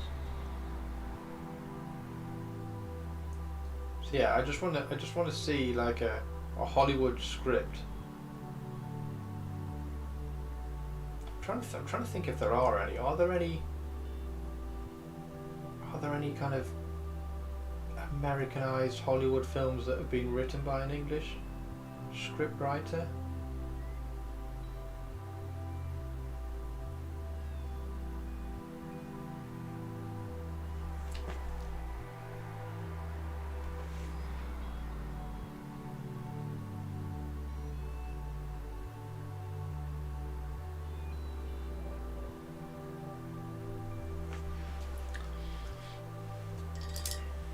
Hearing Margot Robbie can talk in any accent she likes. She's fab.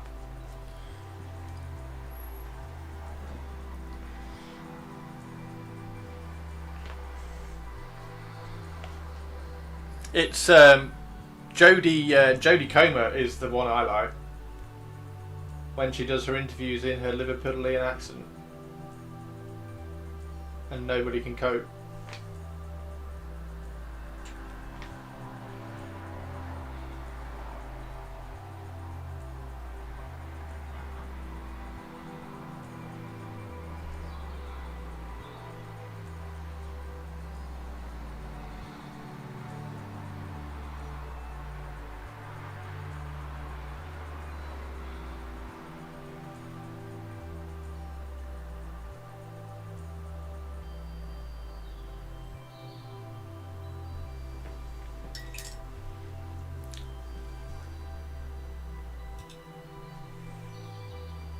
Christopher Nolan movies not particularly American, I guess. That's a good point, actually. Yeah.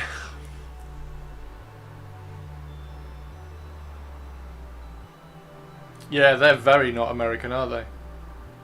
Like Inception.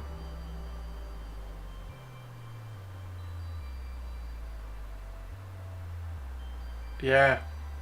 Yeah. Yeah, I'll go with Christopher Nolan. I'll take that one, Target. It won't happen often, but I 100% agree with what Chris said about Margot Robbie. Oppenheimer is sort of. Now, I struggle a little bit with Oppenheimer. I need to watch his. What's the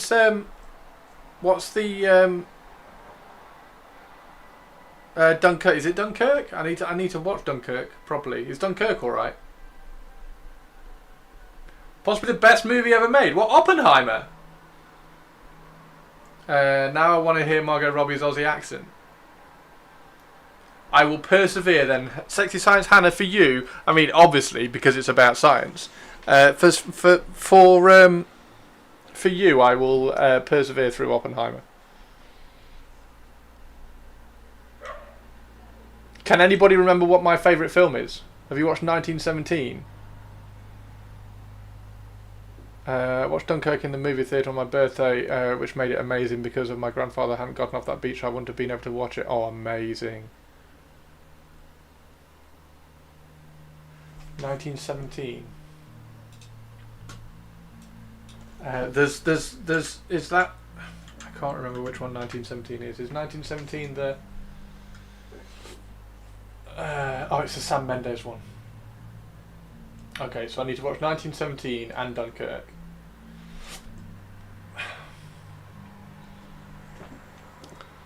So 1917 is a one-take film. Okay.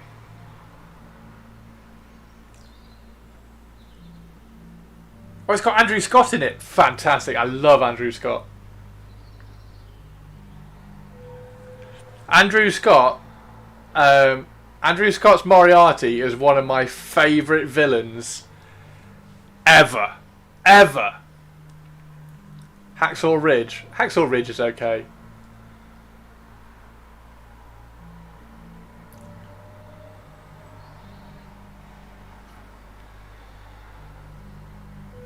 That's really cool, Hannah, with the Dunkirk. That's really cool.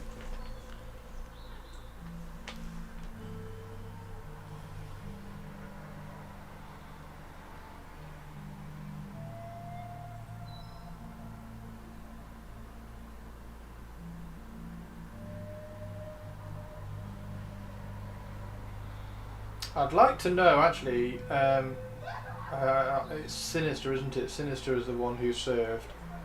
I'd like to know what people who served thought of Hurt Locker, because I thought Hurt Locker did a really good job of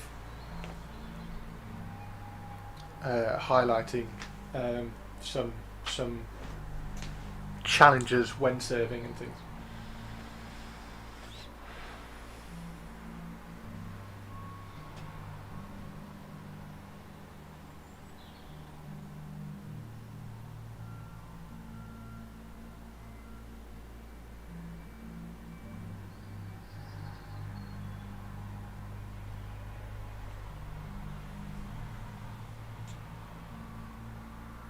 Yeah, the ending of Hurt Locker I thought was powerful as fuck.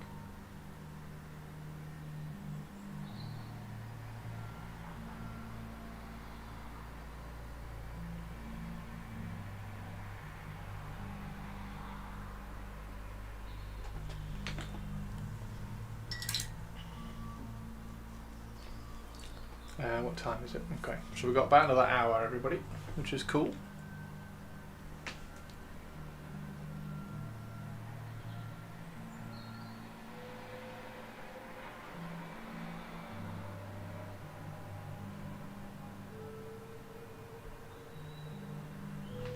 Any films out there that you like that you think I might not have seen?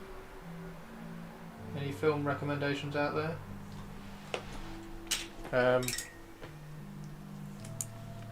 Probably steer away from horror films because I've probably seen them all.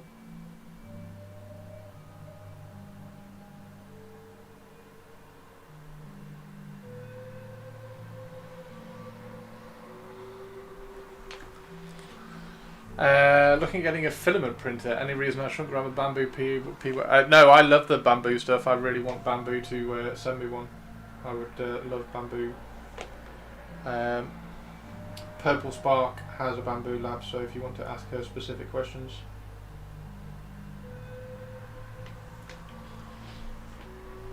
The Endless 2017. Okay.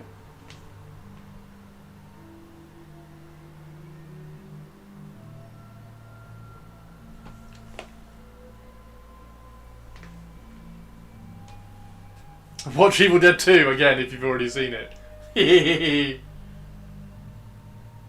Mate, Evil Dead Burns is coming out this season, this year. I'm super excited because Evil Dead Rise was phenomenal.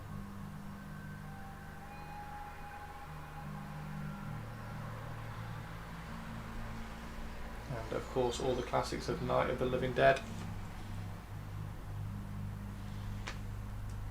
I have an old as fuck Ender 3v2.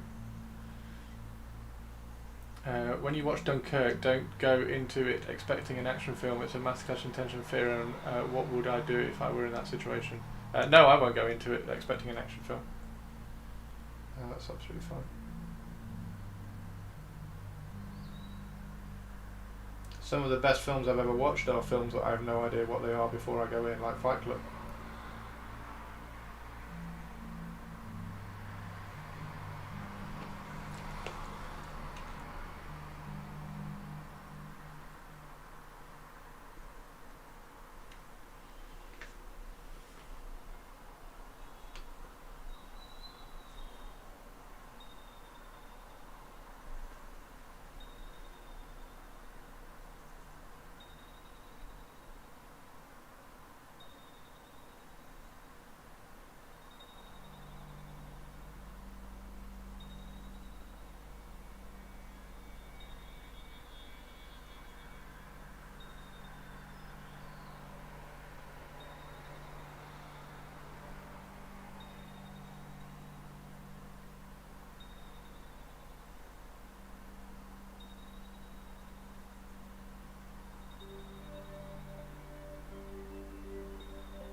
Primer. That feels like something I've watched. Primer. I'm sure I've seen Primer.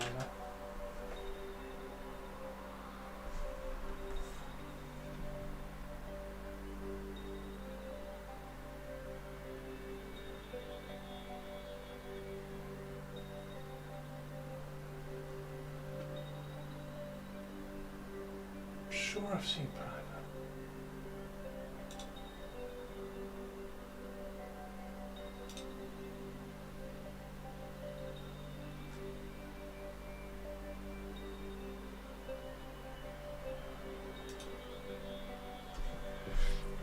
It's Korean Civil War about one brother trying to win their highest medal to send to his brother home, but it's brutal. Hang on, what was that? What film's that?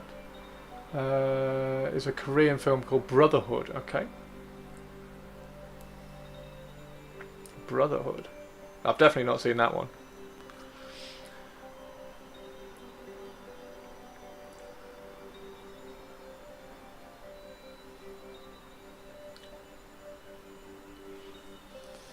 Taguki.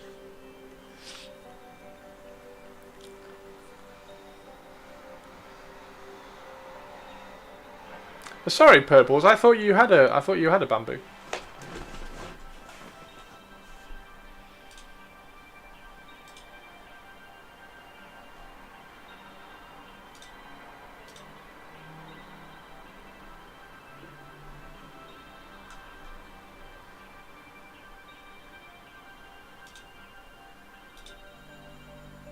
The importance of being earnest. Yeah, it was good.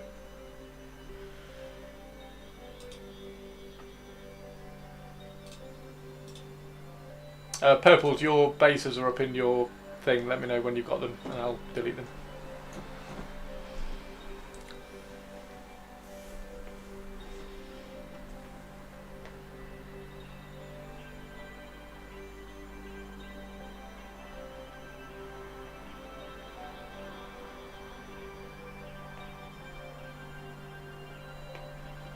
Yeah, platform's good. Yeah, platform's good.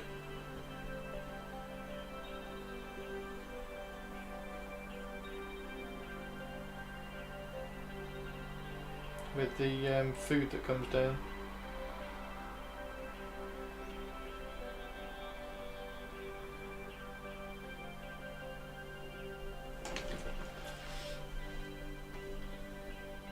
I started watching Platform 2, stopped.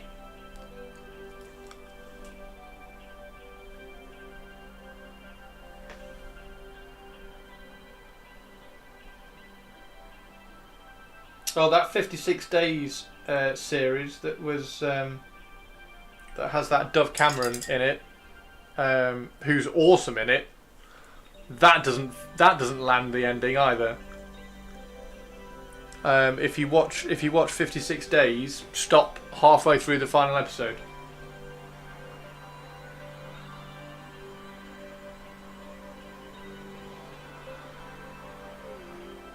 I thought that was a bit of a disappointing. Okay. Have you seen The Life Aquatic or Grand Budapest Hotel? Masterpieces from Wes Anderson. Yeah, you're not gonna like this, Harumph. I didn't like didn't like either of them. So stop 28 Days Later. Yeah. No, definitely watch 28 Days Later. And 28 Weeks Later. I haven't watched The Bone Temple yet. You are now dead to me. I'm sorry. Yeah, I'm sorry.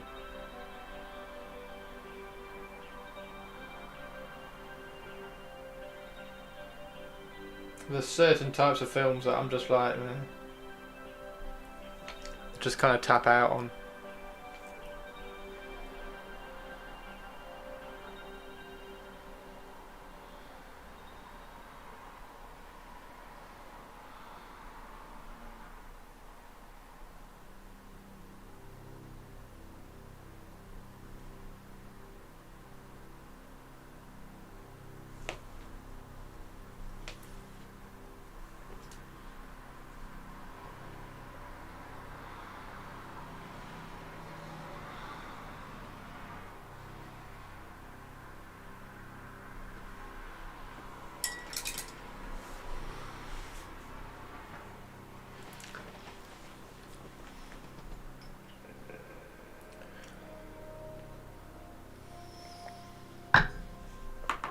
I mean, if you want to know what my favourite film is, and this will probably explain a lot.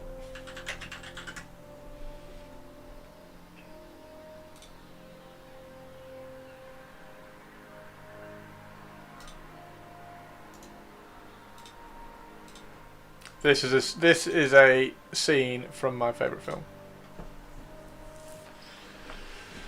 For Warhammer question, a community article recently said both Captain Badrock and the Amma runts will be available to made to order basis until 8 AM on the 9th of March, but I can't see them for sale anywhere. Am I missing something? Yeah, I don't think they're up for made to order yet, are they?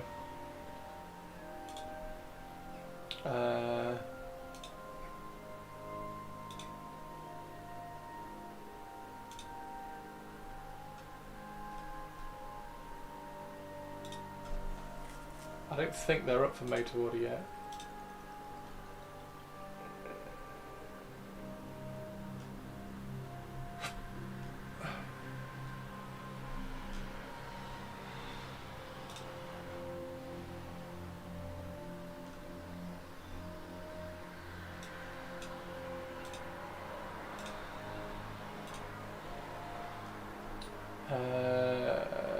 Next week.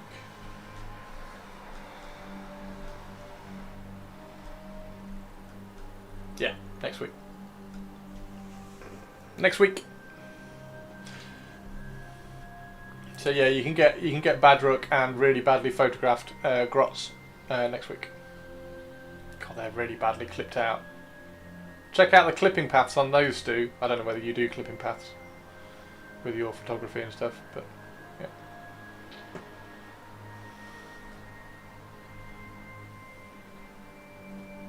But yeah, that's my favourite film. That's my favourite film. It's a film called The Sting. Absolutely. And then, like, underneath that, you've got, like, for a few dollars more, Spider-Man No Way Home, Fight Club, Interstellar, Field of Dreams. You've just got, like, an absolute plethora of other stuff. But The Sting, absolute chef's kiss perfection. It's 100% film. Absolute 100% film. No notes. From that era, nothing tops The Good, the Bad and the Ugly. I disagree. for a few dollars more is better than the good, the bad, and the ugly. The ammo grots will be super handy. Yes. How many grots should I order? All of them. All of them, 6 times over. Yeah, for a few dollars more is better than the good, the bad, and the ugly. There we go. You can all hate me again.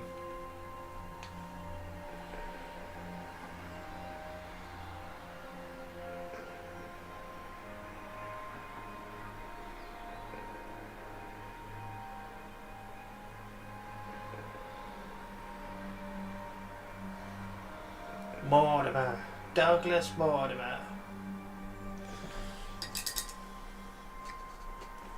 You're going to order 3 sets? Cool. Do it.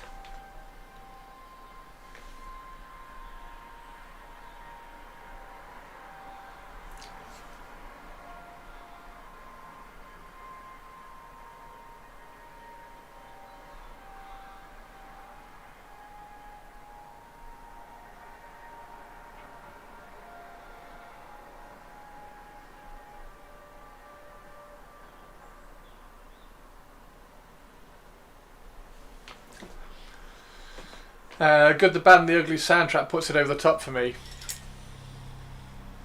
I like Good, the Bad and the Ugly soundtrack. However, I raise you again the Good, the Bad, for a few dollars more soundtrack. It's still better. You just like seeing Lee Van Cleef a good guy. I see through your facade. Isn't he the ugly? He's the ugly one. Like, he's not a good guy. I have a Grot Mega Tank battleship that needs practical garnish.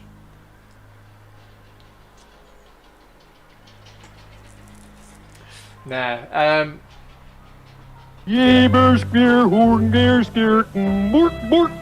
Hey Sinister, how you doing?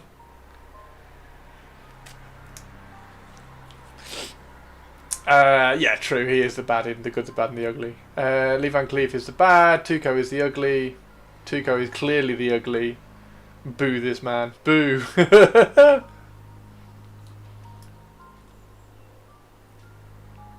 I have a resin. See, that's one thing. That's one thing I would get from Stu. I would get a Colt air pistol. Love her. I love my pistols. I really like my pistols, which is why I need to do a 40k Raven Guard Moritat. Pistol dueling Raven Guard. Yeah, I need to get some pistols from Stu. Stu, I need some pistols, dude. Need a couple of cool pistols. I had your website with just search pistols. I had that page open for fucking months.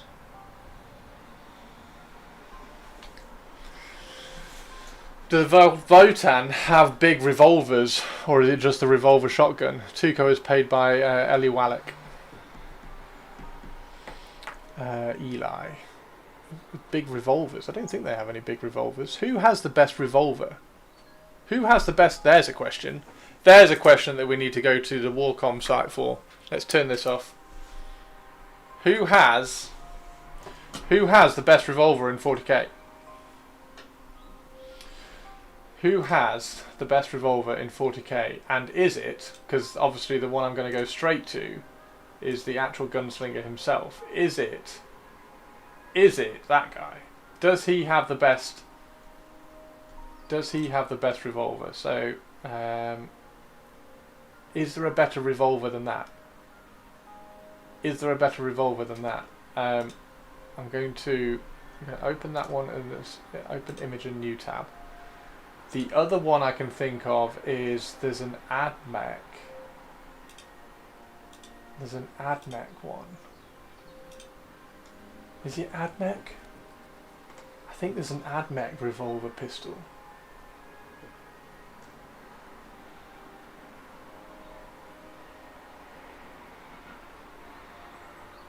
Have they got mini Uzis?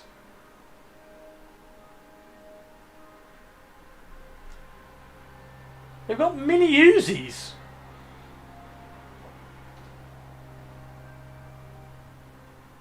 When did Webley style frame? It's a good revolver and Necromunda Orlock. Chris is causing problem in my head. Chris is causing problems in my head. I got the entertainer stuck in my head, alternating in the cold. A mini Uzi, a Muzi. Bug King, how are you doing? No, keep painting. How have I never noticed that these guys have mini Uzis? These guys are awesome. These guys are amazing. Look at this guy. How cool is he?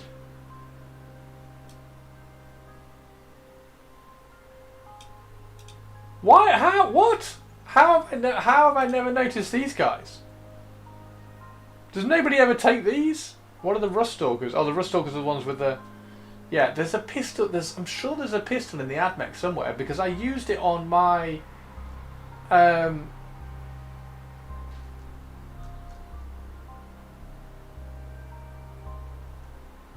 used it on my... Is it them?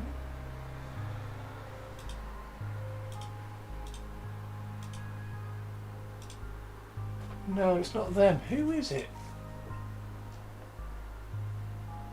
I used it on my Lady Severino. I cut her pistol off and used that pistol. Devil Taco, you play AdMech. People play AdMech? Apparently. I think so. I want to take a shot at Golden Demon. Nice. Do you smell toast? I'm painting a gold... you're painting a Games Workshop pro... Oh my god, Bug King! What model? What model? I can't remember. I can't remember what the... I can't remember the AdMech pistol. It might not even be that. Are there any other... There's got to be an Orc pistol, right? There's got to be a cool Orc pistol.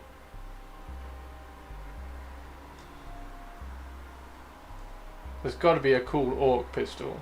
It's a flamer. Maybe there isn't. Maybe there isn't a cool Orc pistol.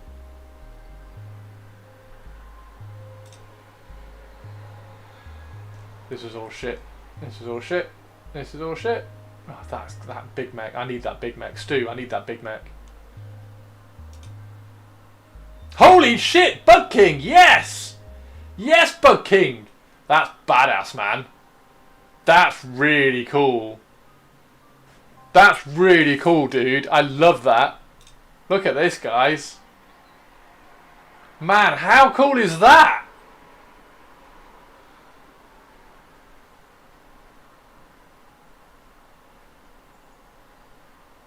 Yes, Bug King. All the rust. All the rust.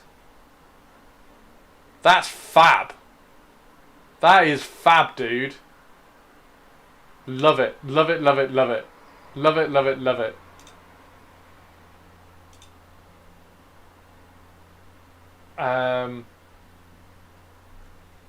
Yeah, Stu, I need the Big Mac, Stu. That Big Mac's awesome. And the last completed part is teeny tiny. Teeny tiny tiny teeny. That's very cool, dude. That's very, very cool. Rocket pistol on the tank busters. I mean, that's not a revolver though, is it? Oh, is it? It's just that guy, isn't it? This is a really boring conversation, actually. It's a really boring conversation. The best revolver in 40k we've just done, because it's that. Oh, okay. Well, let's just let's do as Bug King asked and carry on painting then.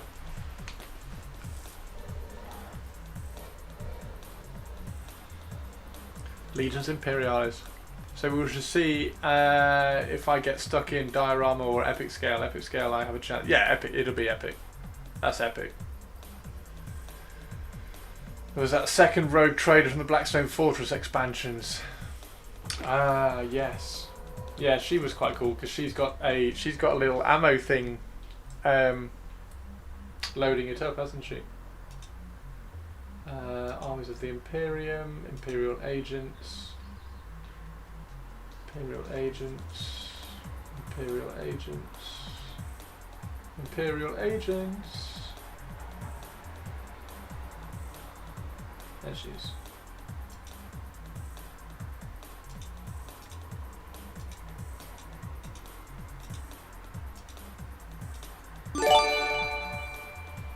Oh, Avian! Thank you very, very much. Avian, that's very, very kind of you. Bug King, welcome back to the crypt. Thank you very much. Can we get a hype train going? Can we hype it up? Hype it up for the end of the stream. Bug King, welcome to the crypt. Now, maybe I do the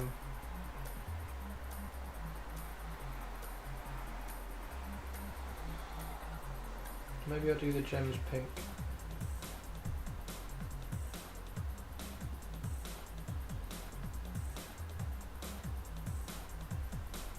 Nope, we don't do them pink.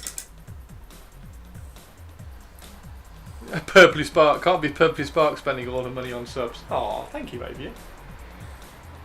That's really kind of you, dude. Really appreciate it. And obviously Bug King appreciates it as well.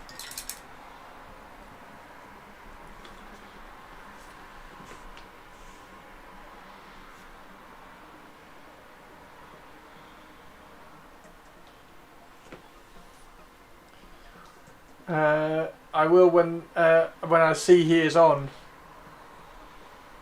Do you have a guide for mediums anywhere? What do you mean mediums? As in glaze mediums and stuff. I'm going to spoil this for you. I don't use them because you don't need them. I use water.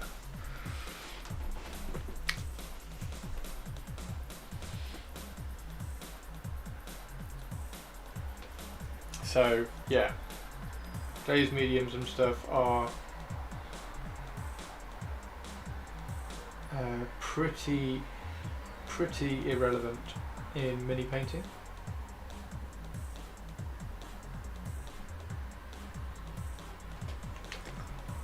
Yeah, very much gimmicks, like colour shift paint. Just use water. The glaze mediums and things do to paints what you don't want them to do.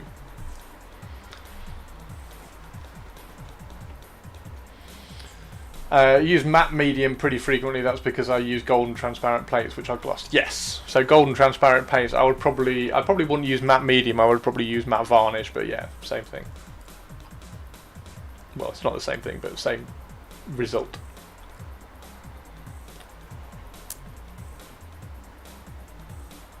Chris hates fun. No, I don't hate fun. I like painting. I like painting. So, if I like painting, I like the process of putting paint on a model. Therefore, I don't want gimmicks. Like if I a color shift paint, I would rather just paint the color shift. I'd rather just paint the color shift, which I've done on, like when we painted Alfarius. We did Alfarius with the color shift. Chris ain't fun. Oh well, if in that case, I'm very, very sorry that I'm not fun. Bye.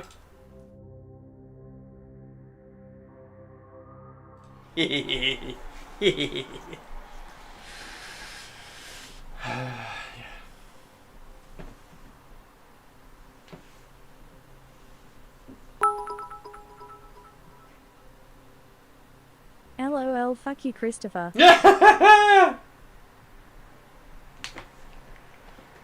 Hype train! Is that an actual hype train? Have we actually got a hype train? We have. We've actually got a hype train. Thank you very much, hype train people. Should we unsub too? No, please don't unsub. Please don't unsub. Please come and hang out. Please hype train it up. Let's go hype train. Hype train. It's a Tuesday hype train. Thank you very much. And obviously, thank you very much to Olivia for shouting at me. I always have to. I don't know why I have to thank Olivia for shouting at me, but I have to thank Olivia for shouting at me. Thank you, Olivia.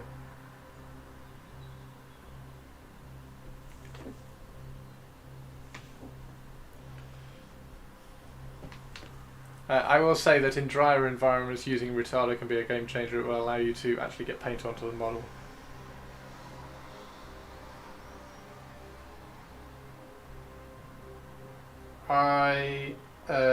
Yeah, I have never painted in, I don't know, Texan heat or whatever. I've painted in English heat, and I don't. It's a little bit challenging, but I don't tend to struggle because I paint with very, very dilute paint anyway.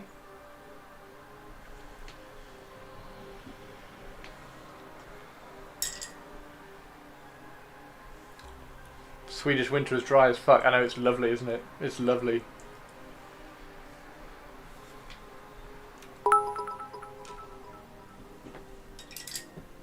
Well, you're in the UK, where it's wet all year long, Christopher. Fuck.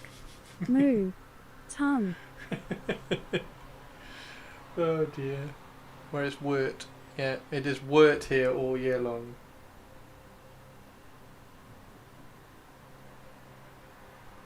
I should probably do a Patreon video on glazing, shouldn't I? With all this kind of glazed medium conversations and stuff. Exclamation mark Patreon if you would like to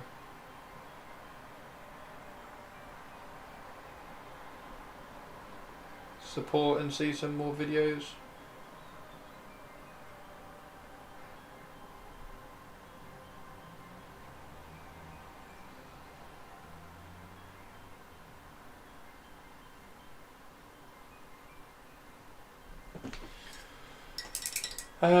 I just have to mix new glazes often, but it's kind of my workflow anyway. Nice. Yeah, I like. That's why I like this palette paper. Again, I keep saying about the palette paper, but it lets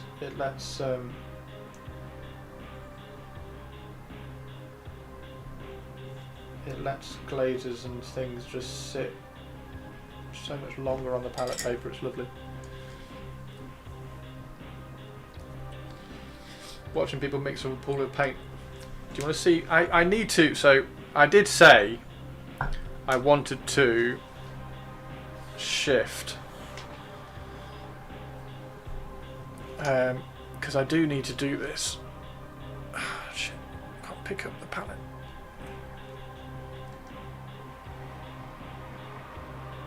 This is something I wanted to do. I wanted to shift my painting setup.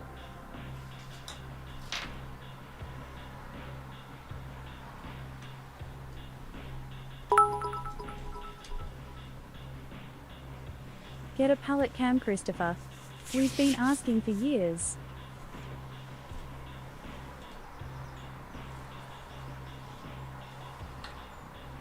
It's very difficult to run a palette cam.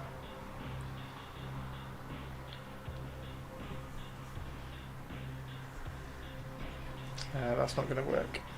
But yes, this is my palette. This is my wet palette, and you can see how thin my paints are.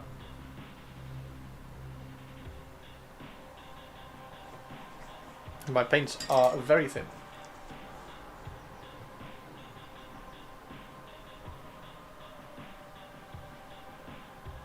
And I paint in, I use very, very small amounts.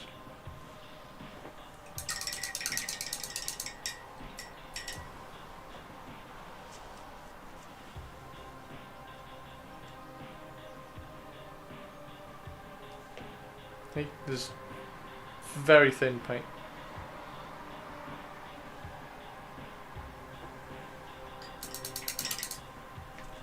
You paint with thinner paint than that personally. So there's obviously there's like this is the paint that I mixed at the beginning of the stream. So there's not a lot of paint left on that one.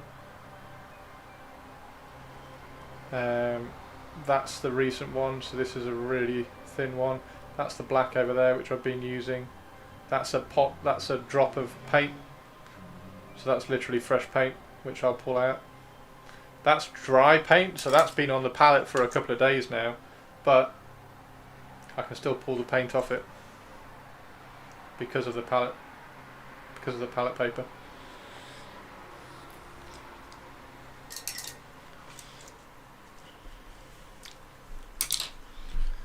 So yeah, I will try to.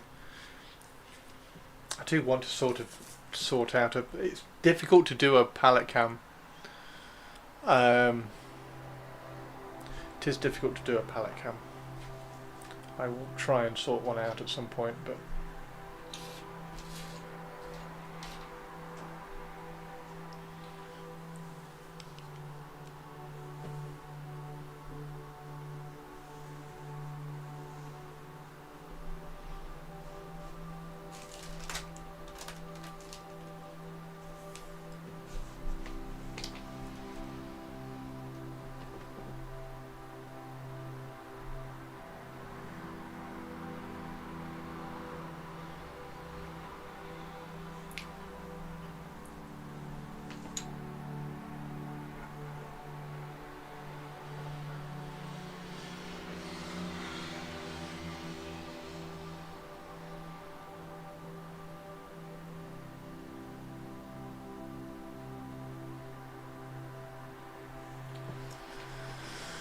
hence the question. Okay, I've received advice from 2 different methods, but that one sticks with me, is wicking off as much water as possible. Wicking off water from where?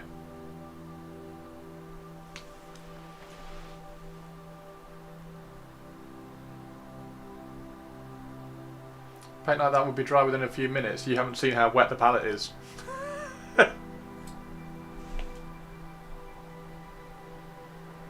Palette is soaking wet, dude.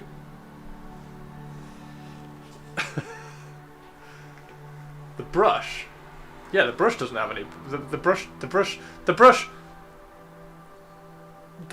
should always be damp. Like, that's soaking wet, right? You don't want the brush soaking wet. If you have the brush soaking wet, then you'll just do a wash.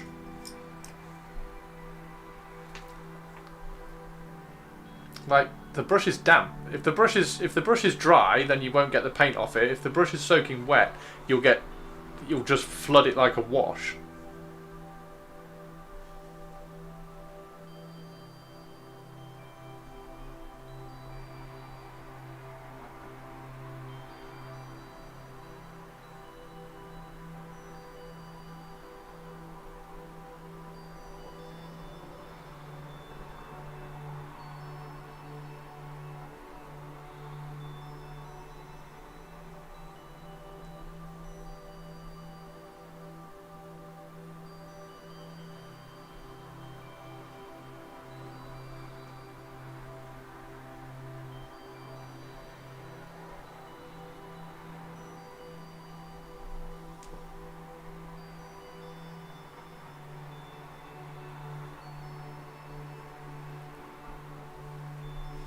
Booking and read your mind.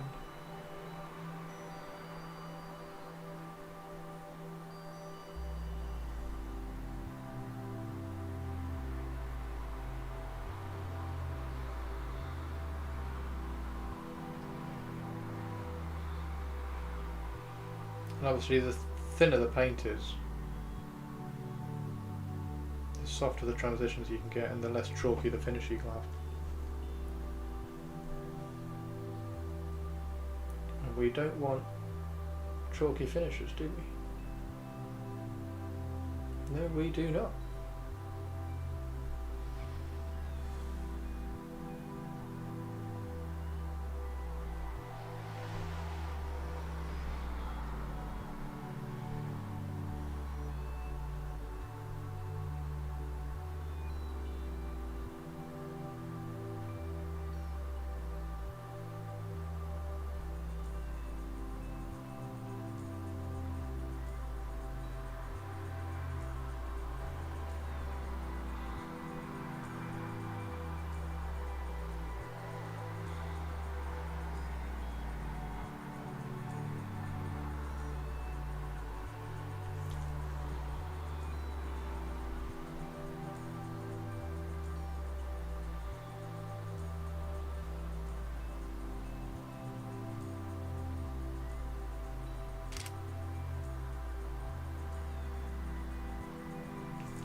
That's another reason why I lick the brush so much as well, because I'm not exactly licking it, I'm removing moisture from it.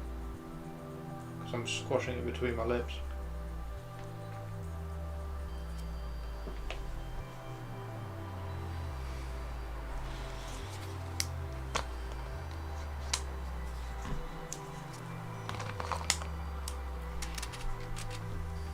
Actually, that's a lie. Sometimes I'm adding moisture to it because I'm licking it. Oh my god, yeah. Okay. It's complicated. Sometimes I'm removing moisture from it by licking it. Sometimes I'm adding moisture by licking it.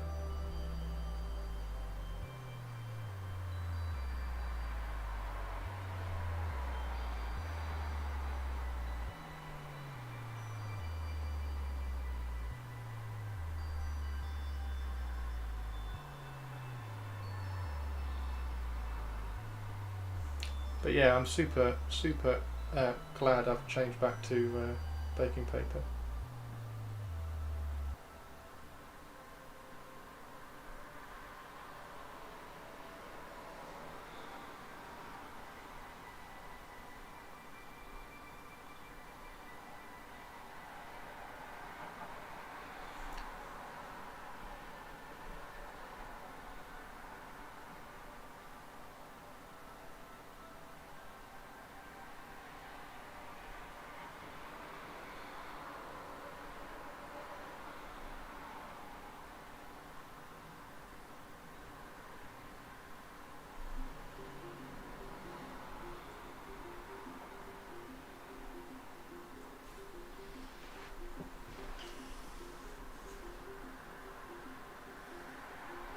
Yeah, I got bought this. So a Twitch viewer bought me the wet palette, but I used baking paper in a sandwich tin for years with a bit of foam sponge thing that I found, and then the sponge, the foam in the Redgrass palette is phenomenal, and it holds a fucking shitload of water, so that's really good.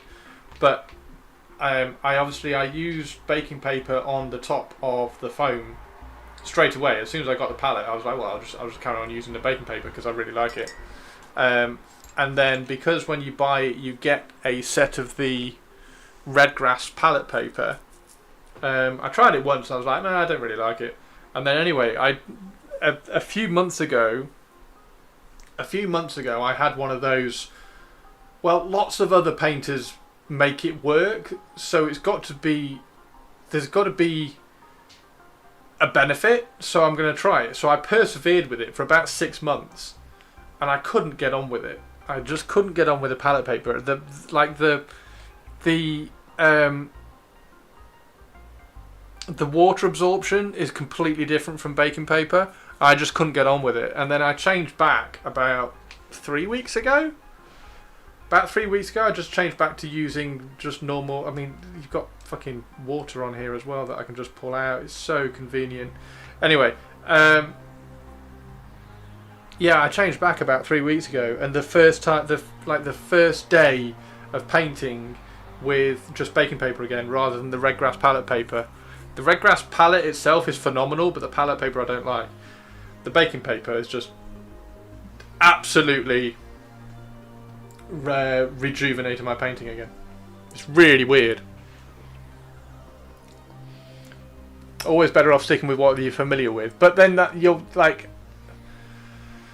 yes, however, I'm always trying to improve. So like that's one of the reasons why I accepted the Artist Opus thing, or I reached out and asked them for sponsorship. So if you do want to try the Artist Opus stuff, then do !brush, because they are better than the DaVinci ones which I used to use, and I do like them. So it's one of the reasons why I did that, because so many of my friends and like a lot of my friends are like really, really top painters, and they all use these brushes, and there's a reason why, because they're fucking good. So I did that, and then I was just like, oh, okay, well, there's plenty of top painters who do use the Redgrass palette paper, like Rich Gray for one, so there's got to be a reason. So I'm going to try it. So I persevered and tried and persevered and tried, and I don't like it, and I've gone back to this one. So now I've had that little journey, and I'm happy with the journey, and I'm happy that I've done the journey, and I'm happy that I've kind of gone back and gone, okay, no, the way I paint, this palette paper works really well for me. Because I thought I would adjust, and I thought like my painting style or whatever, like however I paint, I thought it would adjust with the palette paper, with using it more and more, and it just hasn't. I've just not been able to do it. So yeah, the sponge, the foam and the sponge in the Redgrass palette is amazing, but just use baking paper. There's not enough. Water transfer between the two surfaces on the Redgrass for me.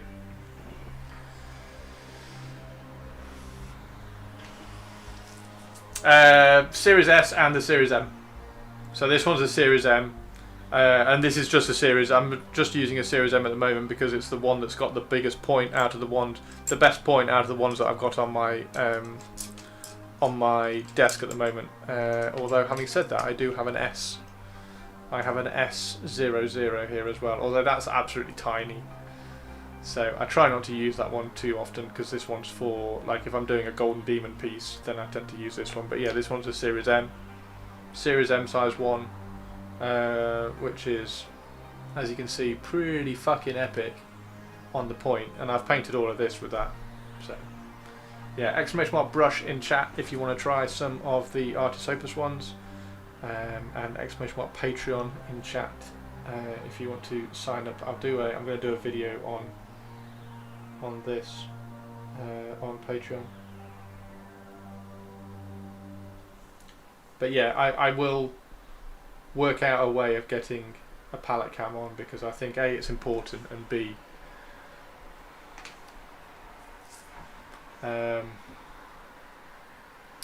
I'll pick some up at Adepticon, I suppose, been using Monument Series 7 and A4. So I don't like the Series 7s. Series 7s don't have enough body to them for me. The A404s, again, don't have enough body for me to be. And the Monuments, I didn't like the bristles. It's weird. It's weird. The Da Vinci's are really nice. The bristles behind the Da Vinci's are really nice, and they have a really good long tip, which is weird because I'm enjoying painting with the M at the moment, which have tiny, tiny tips, or really short tips. But the Artis Opus ones, the bristles are so soft. They're so soft. You can you can control the paint delivery onto the model like a fraction more than even the Da Vinci's, and I love the paint delivery of the Da Vinci's. Like how the paint came off the Da Vinci brushes was really, really nice, compared to, for instance, like the Monuments. I don't like how the paint comes off on the Monuments. It kind of bitty. That doesn't make sense, but like it's the best way I can describe it. Like when I'm painting with the Monument ones, like it's a bit bitty how the paint comes off, whereas the Da Vinci's were really smooth, and the Artis Opus ones, because the bristles are softer, it's even smoother, I find.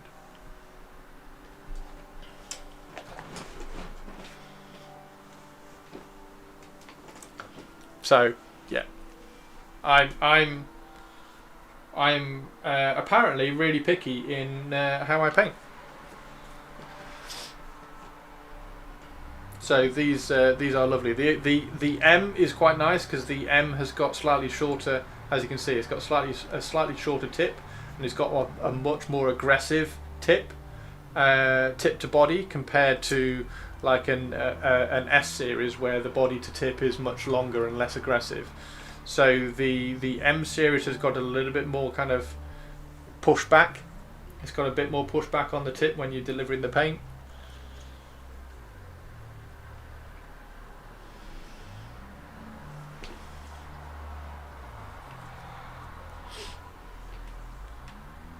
But yeah, it's all about preference.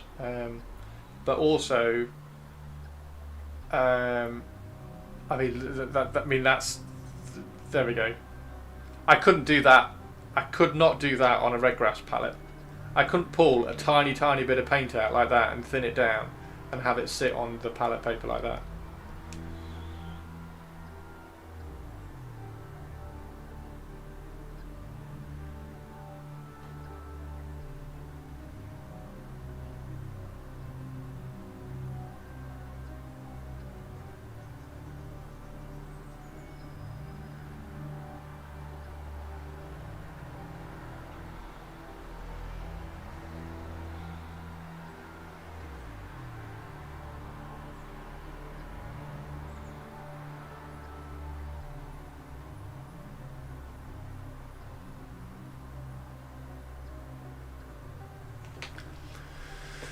To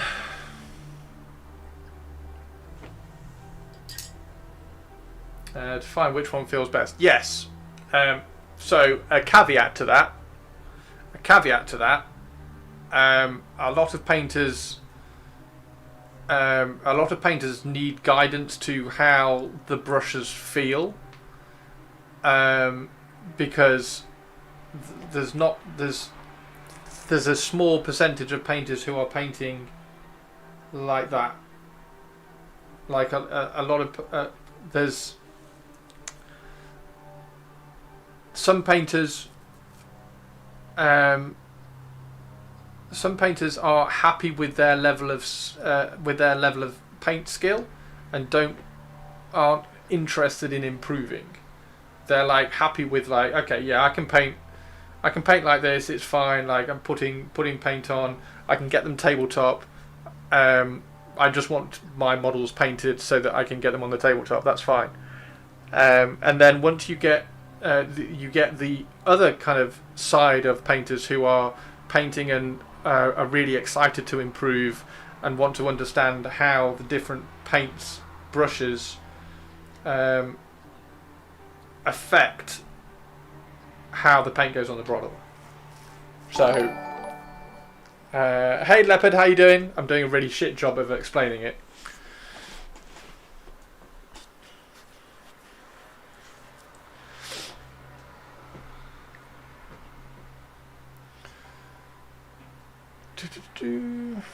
I do think learning with a brush that has more snap is a good idea. It teaches you to have a soft hand with a brush, then moving with a less snap is a good step. Yeah, going too far and then coming back, yeah. Yeah.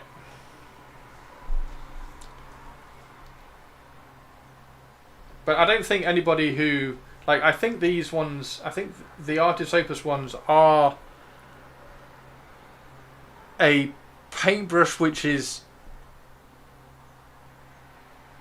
a higher level paintbrush over what the average painter is using. And if you are trying hard to paint well with, like, for instance, like an army painter brush, if you're trying hard to paint well with an army painter brush and then you try an Artis Opus brush and you try hard to paint well with that, you will feel a difference in how you're putting paint on the model. Whereas if you are slap chopping with a army painter brush and then you slap chop with an Artis Opus brush, you're not going to notice a difference. I think that makes sense.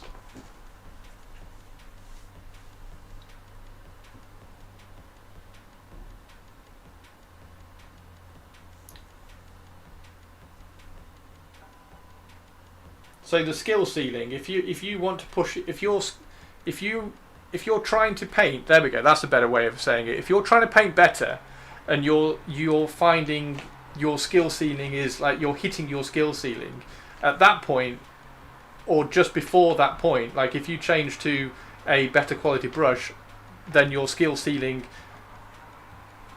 the room to your skill ceiling kind of increases, and therefore you are able to carry on improving. That's probably a better way of putting it.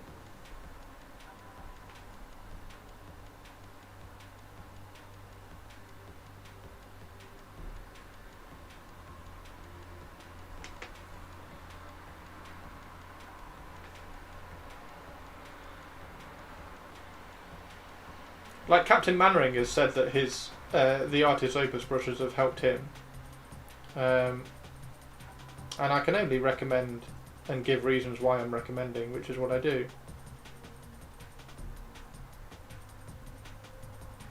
But I love these brushes, absolutely adore these brushes.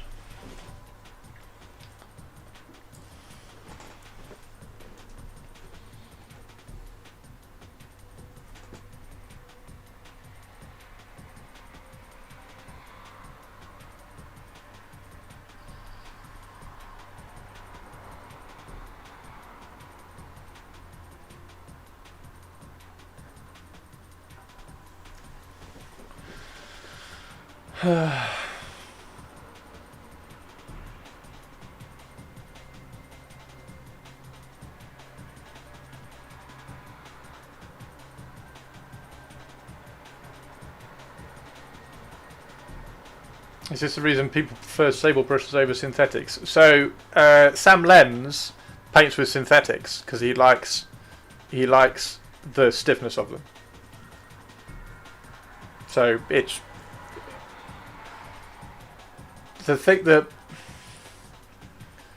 to remember, or the thing to kind of take into account is find a good painter that you like how they paint, and then try to adopt or learn how they're painting and why they're painting that way.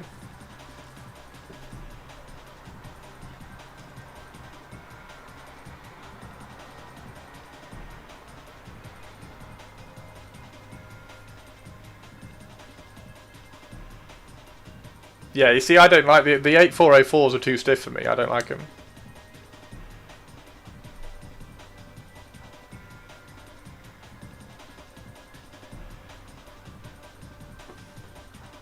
Natural hairbrushes will last a long time, but they do wear.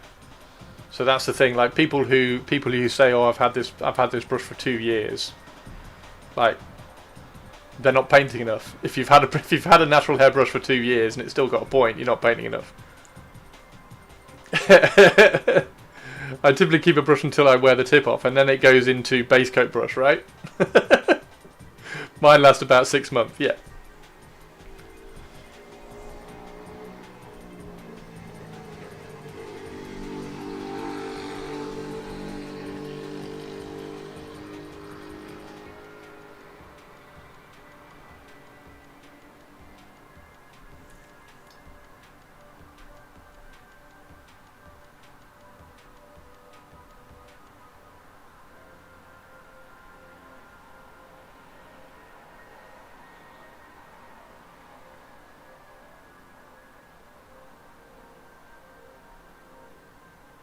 What colour do we do the gems? What colour do we do the gems?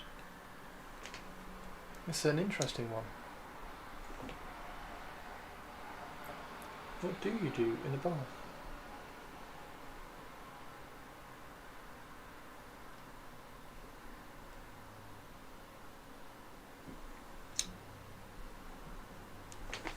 Then they become pacing material.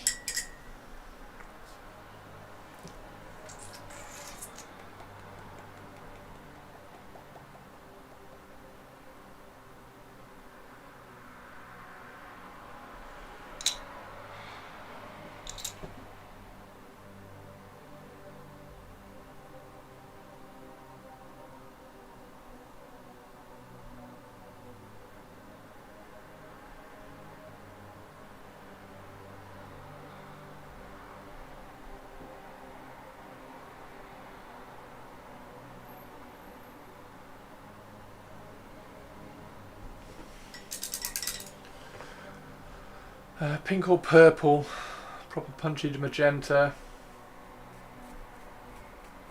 red. I was going to do that red. In fact, let's put that red on there now, just so I can see, because we've got a little bit of red in the top of the wet palette.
Red is a cowardly version of magenta.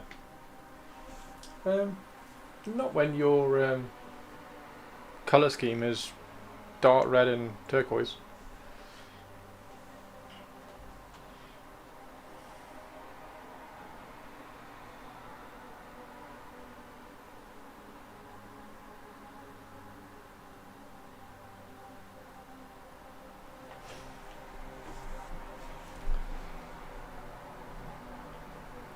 Time is it? Oh wow, got 10 minutes left, guys. Any questions before we finish up?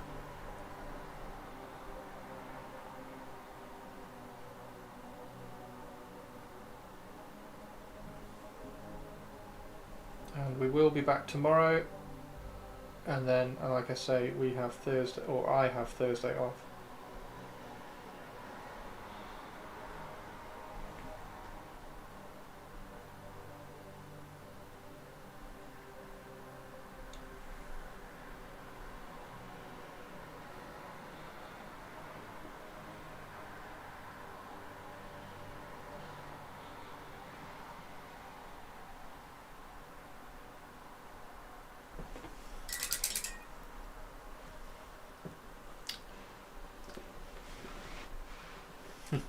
Will you wear wigs? Will you wear wigs? That was brilliant.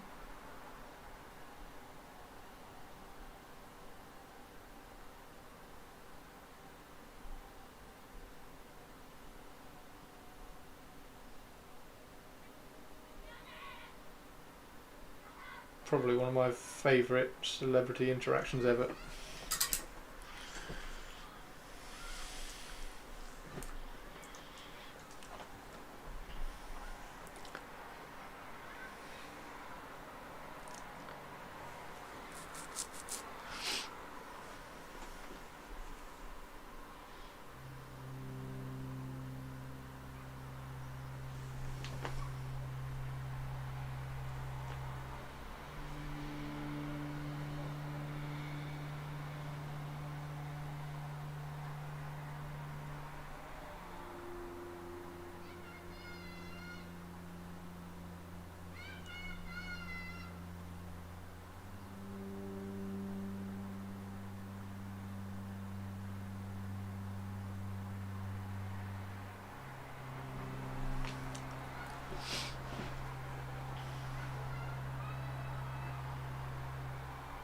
So yeah, there we go. And we also have palette cam here as well, which is exciting.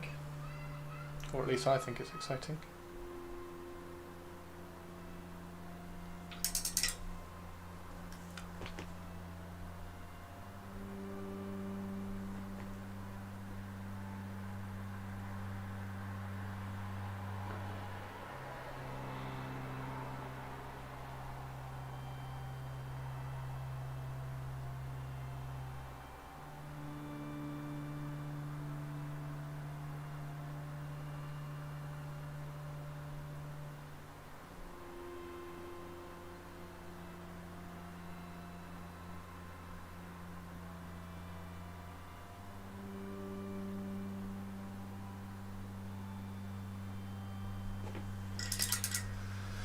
Right, is there anybody on?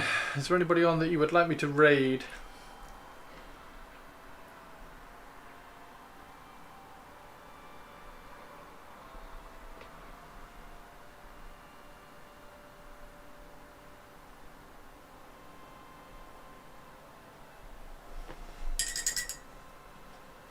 And I will see you all tomorrow.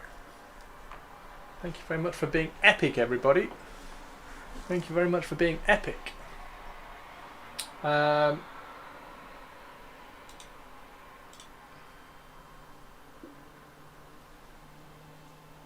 to make a Daughters of Cain Blood Bowl team? That would be so good. That would be so good. Is anybody on?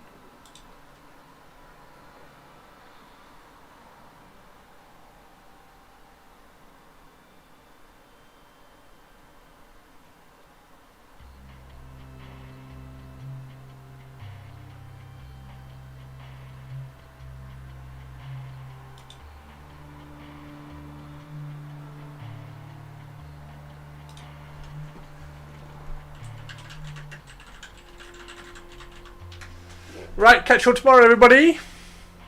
How purple to paint them? Very purple, sinister. Gonna make it so can play as Amazons or Cornflakes. That would be super cool, dude. That would be super cool. I've got my Dark Elf, my converted Dark Elf team are quite cool. And then I've also got my Wood Elf team, which I've painted naked because I didn't like the weird lycra jumpsuit things that they were wearing. Right. Catch you later, everybody. Have an amazing time. Hope you enjoyed watching me paint Prince Yriel. Patreon post will be up for this as well. So, yeah, I'll catch you all later. Bye.